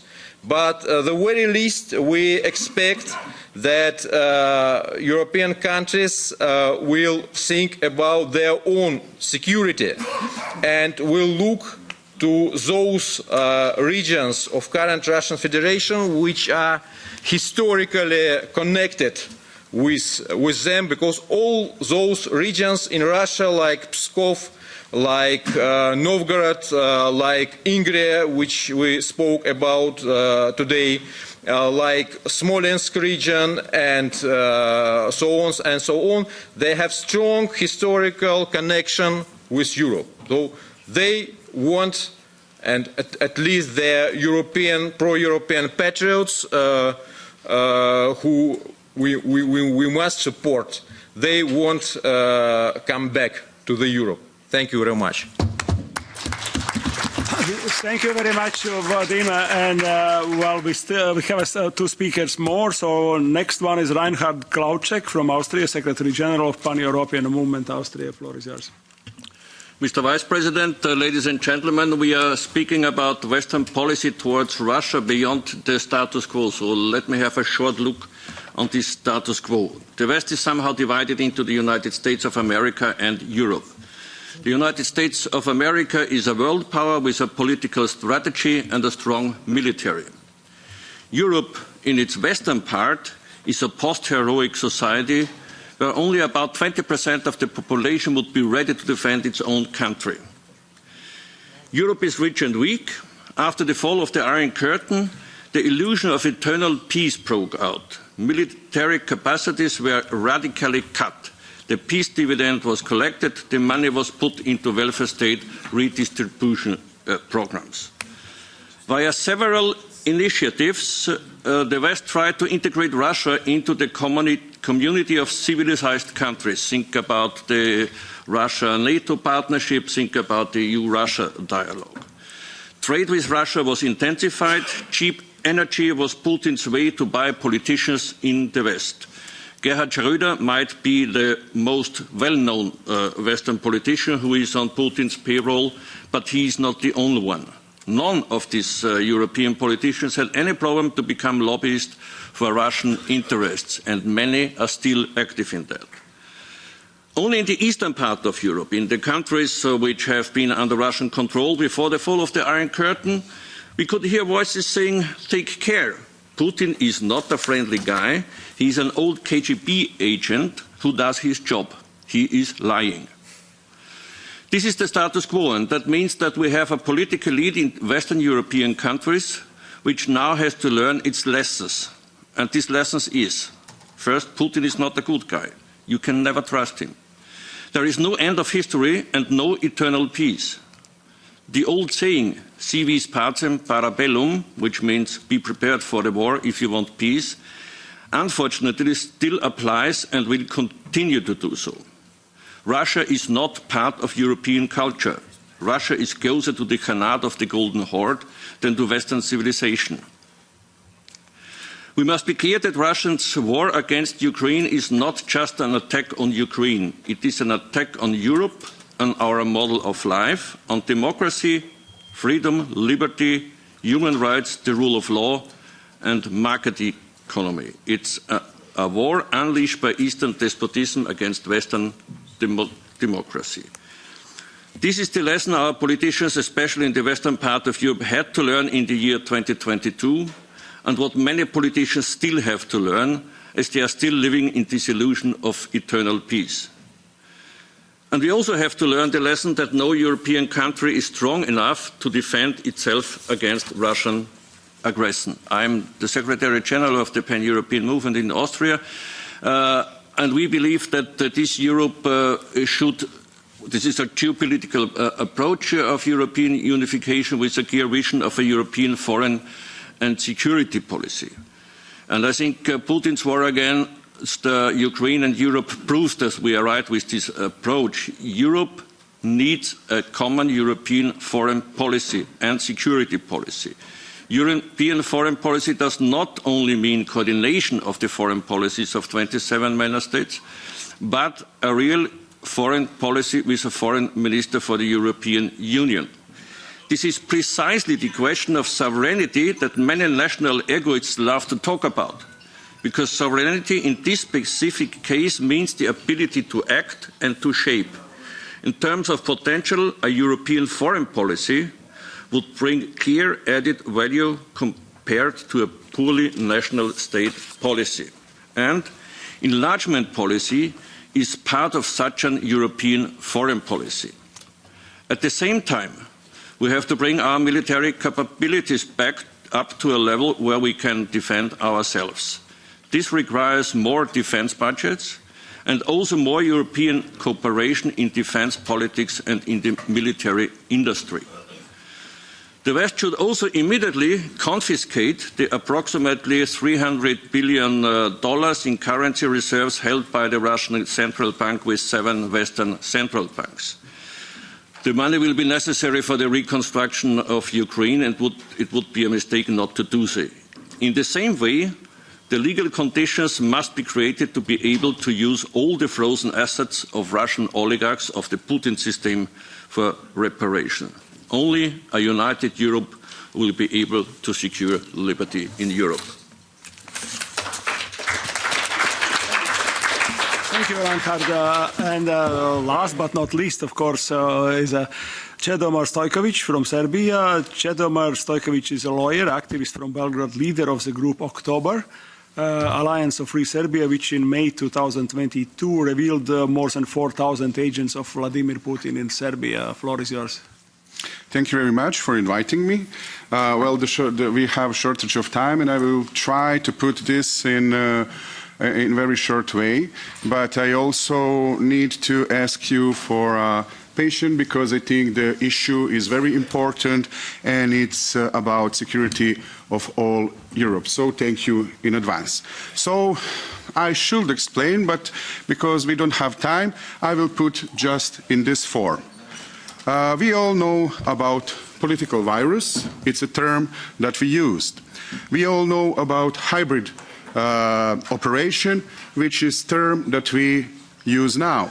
But we also know for term of Russian malignity, which is used often in these days. But I want you to introduce you with new term, and it is hybrid occupation. I'm coming from a country which is under Russian hybrid occupation. That country is Serbia. There is no coincidence between Serbian politics. That's not coincidence. It's not a policy that is felt from the sky. It is a policy that is orchestrated by Moscow, and it's operated by Moscow. Everything starts in 2008, when Russia Federation, for only 400 million euros, bought the oil industry of Serbia. The income of oil industry in Serbia is 2.5 billion euros per year. It's a huge for Serbia, because Serbian budget is 11 billion of euros. So it means that 1/5 of money flow is controlled by Russia, by Vladimir Putin itself. To put this in picture, it is more than military, defense, police, intelligence budget of Serbia combined. So if we make some comparison with United States, it will be like Putin controls Amazon, Apple, ExxonMobil, Microsoft, Bank of America, General Motors, and many other companies for 14 years. So in that kind of state, what would Americans thought about Putin today? The same as Serbian think. 2014, it wasn't attack on one country. It was attack on 2 countries. It was devastating attack in Ukraine, military attack, but it was also attack on Serbia, hybrid intelligence and so on, attack on Serbia. They take our policy, they take our interest. We don't have our policy, we do not conduct our interest. By those corruption, by those money from oil industry of Serbia, Vladimir Putin and Russian regime conduct huge strategic corruption in Serbia. They bought many television stations, they bought many newspapers, they bought practically everything that create public opinion. It is something like CNN, ABC, CNBC, CBS, NBC, New York Times, Washington Post, Chicago Tribune, etc. Are owned by Vladimir Putin in the United States. And again, question, how many Americans will support Putin in that case? The same amount, the same percent as it states now in Serbia. It's called informational occupation. Through that occupation, Vladimir Putin conduct also collective psychology operation, which present West as evil and portrayed Putin as some kind of god, which by many other operations brainwashed the population.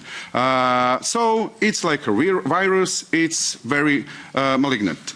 So through that money, through strategic corruption, Vladimir Putin actually established a political party in Serbia. And through that political party, they conduct more and more interest of Russia. There is no political party now in Serbia that is out of Vladimir Putin influence. No matter is it position or is it opposition. We must notice one very, very important thing. They put political strategy in Serbia in that way that we, who are pro-Western people there, who are pro-Western groups there, we don't have any resources, we are cut off. We are cut off from media, we are cut off from financing, we cannot have and conduct political fight. Only political fight that happened in Serbia is political fight between pro-Russian political party. We, who are pro-Western, who are pro-European, who are pro-NATO, we are cut it off. So that is political occupation of Serbia. I will give you one example, actually two. And I can give you many examples, but because of shortage of time, let's have those two. The director of Serbian intelligence service is Putin's man. But things are not end there. The board of Serbian parliament, which supposed to control Serbian intelligence service, have 9 members. 8 of them are controlled by Vladimir Putin. So, I repeat, it is political occupation. Through all of that, Putin and Russian propaganda put in Serbians' mind numerous lies, that there is some huge historical ties between Serbia and Russia. False, lies, there is no any. Lies that there is great cooperation between Serbia and Russia. Lies, there is no any product made in Serbia that is in market in Moscow, and vice versa. There is no products that made in Moscow which you can find in Serbia market. But in the term of propaganda, it looks like we are some kind of brothers. And you will see and you will hear in the political area, in the public area, how many people from Russia, from Serbia speak, Russia are the brothers, Russians are brothers. False statement, only conducted by propaganda. So through all of this information, Vladimir Putin and Russian Federation changed the political character of the nation from the pro-Western, pro-European nation. We became like Russian oblast. we are now in terrible situation. But when I said in terrible situation, it's not unchangeable and it's not pessimistic. This is actually very optimistic statement, because there is a way how things can be changed. And I want to put this in front of you. Yes, there are many people say, okay, there is many percent of Serbs who are pro-Russians. Just because of one thing. There is like, I don't know, 10 or 15 hard pro-Russian, 10 or 50% of hard pro-Russian population. But we who are hard pro-Western population in Serbia, we made 20%. That is the stake. What is between of us is it's pro-Russian now, just because we are cut off from any kind of resource for political fight. So, because of all that, I can now now I can speak to you about influence and everything, but we don't have time for this, so I will skip that for some other things. But this is important. When war broke, when war broke, the same headlines that you had in Moscow, you had in Serbia. We wrote how Ukraine attacked Russia and how Russia needs to fight to protect themselves from Ukraine. When I was, and I'm going to put this just to represent how political situation in Serbia is. When I went in Ukraine in the middle of the war to make some activities to raise awareness and everything, no party support me. No single party support me. No position, no opposition. I repeat, it is political occupation. So because of there is many topics I want to give you solution. Because of time, I need to cut everything that I wanted to tell you. But we need to change this status quo. We need to change how West behave to Russia. So we need to be aware of this. The West must interfere in internal party matters and internal political matters in Serbia. Must, because Russia got involved a long time ago, and by that change everything good in Serbia.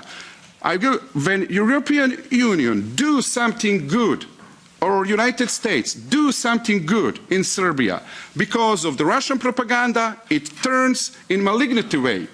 So there is no good results. But now the times have never been better to change in Serbia because of this war. You have the X-ray of political situation, and you know who to support and who not to support. So European Union, United States, West must involve in Serbia internal political situation. The second, somebody mentioned, there is a huge danger because of Serbian ties with our surrounding countries. That is why Putin conducted a hybrid occupation of Serbia. He wants to control situation in Balkan in the way that he can provoke war anytime he wants. Because of, I will not speak now about geopolitics, strategic, I guess we all know that. But he wants that control, and he achieved that control. So, through all of those systems I explained. What needs to be done? The West must establish anti-hybrid center, and it must be created on Balkan. That anti-hybrid center must fight Russian propaganda, must fight any kind of Russian influence that came in Balkan. It is the only way to achieve the permanent peace in Balkan, because if the Russian is there, if Putin is there, there will be no reconciliation, there will be no peace between nations, because he will always try to put this, and I will be quick, I know that... Chedomir, I really ask you to make your last thought as a conclusion, and then we will finish. Last statement. West need to put pressure now on Serbia. We need to expel Russians from Serbian oil industry. Gas must be bought somewhere else. Serbia must impose sanctions to Russia. We need to arrest any person who are involved in the military operation in Ukraine on the side of Russia. We need to cut off Wagner Group from Serbia. We need to cut off strategic corruption. We need to expel all Russian media media and all Russian influence per then, and you will know that Serbia is the right way and in the right path when Serbia sends weapons to Ukraine, because Serbia also have tanks that can be used in Ukraine. And by this statement, I will finish my speech. Europe is not safe until all Europe is safe. Serbia and Balkan is part of that Europe. Thank you very much for your patience. Thank you very much. Thank you for many comparisons and facts and also tasks what should be done. So, colleagues, we are 15 minutes behind the schedule. I thank you for everybody who were very quickly gave us key points, and thank you very much for listening. We touched so many angles of the problem. So, and of course, it's difficult to debate if we are discussing some issues, but. I would like to thank really all panelists and all the audience here and also interpreters. I don't know, did they survive, but thank you very much. Thank you very much for everybody.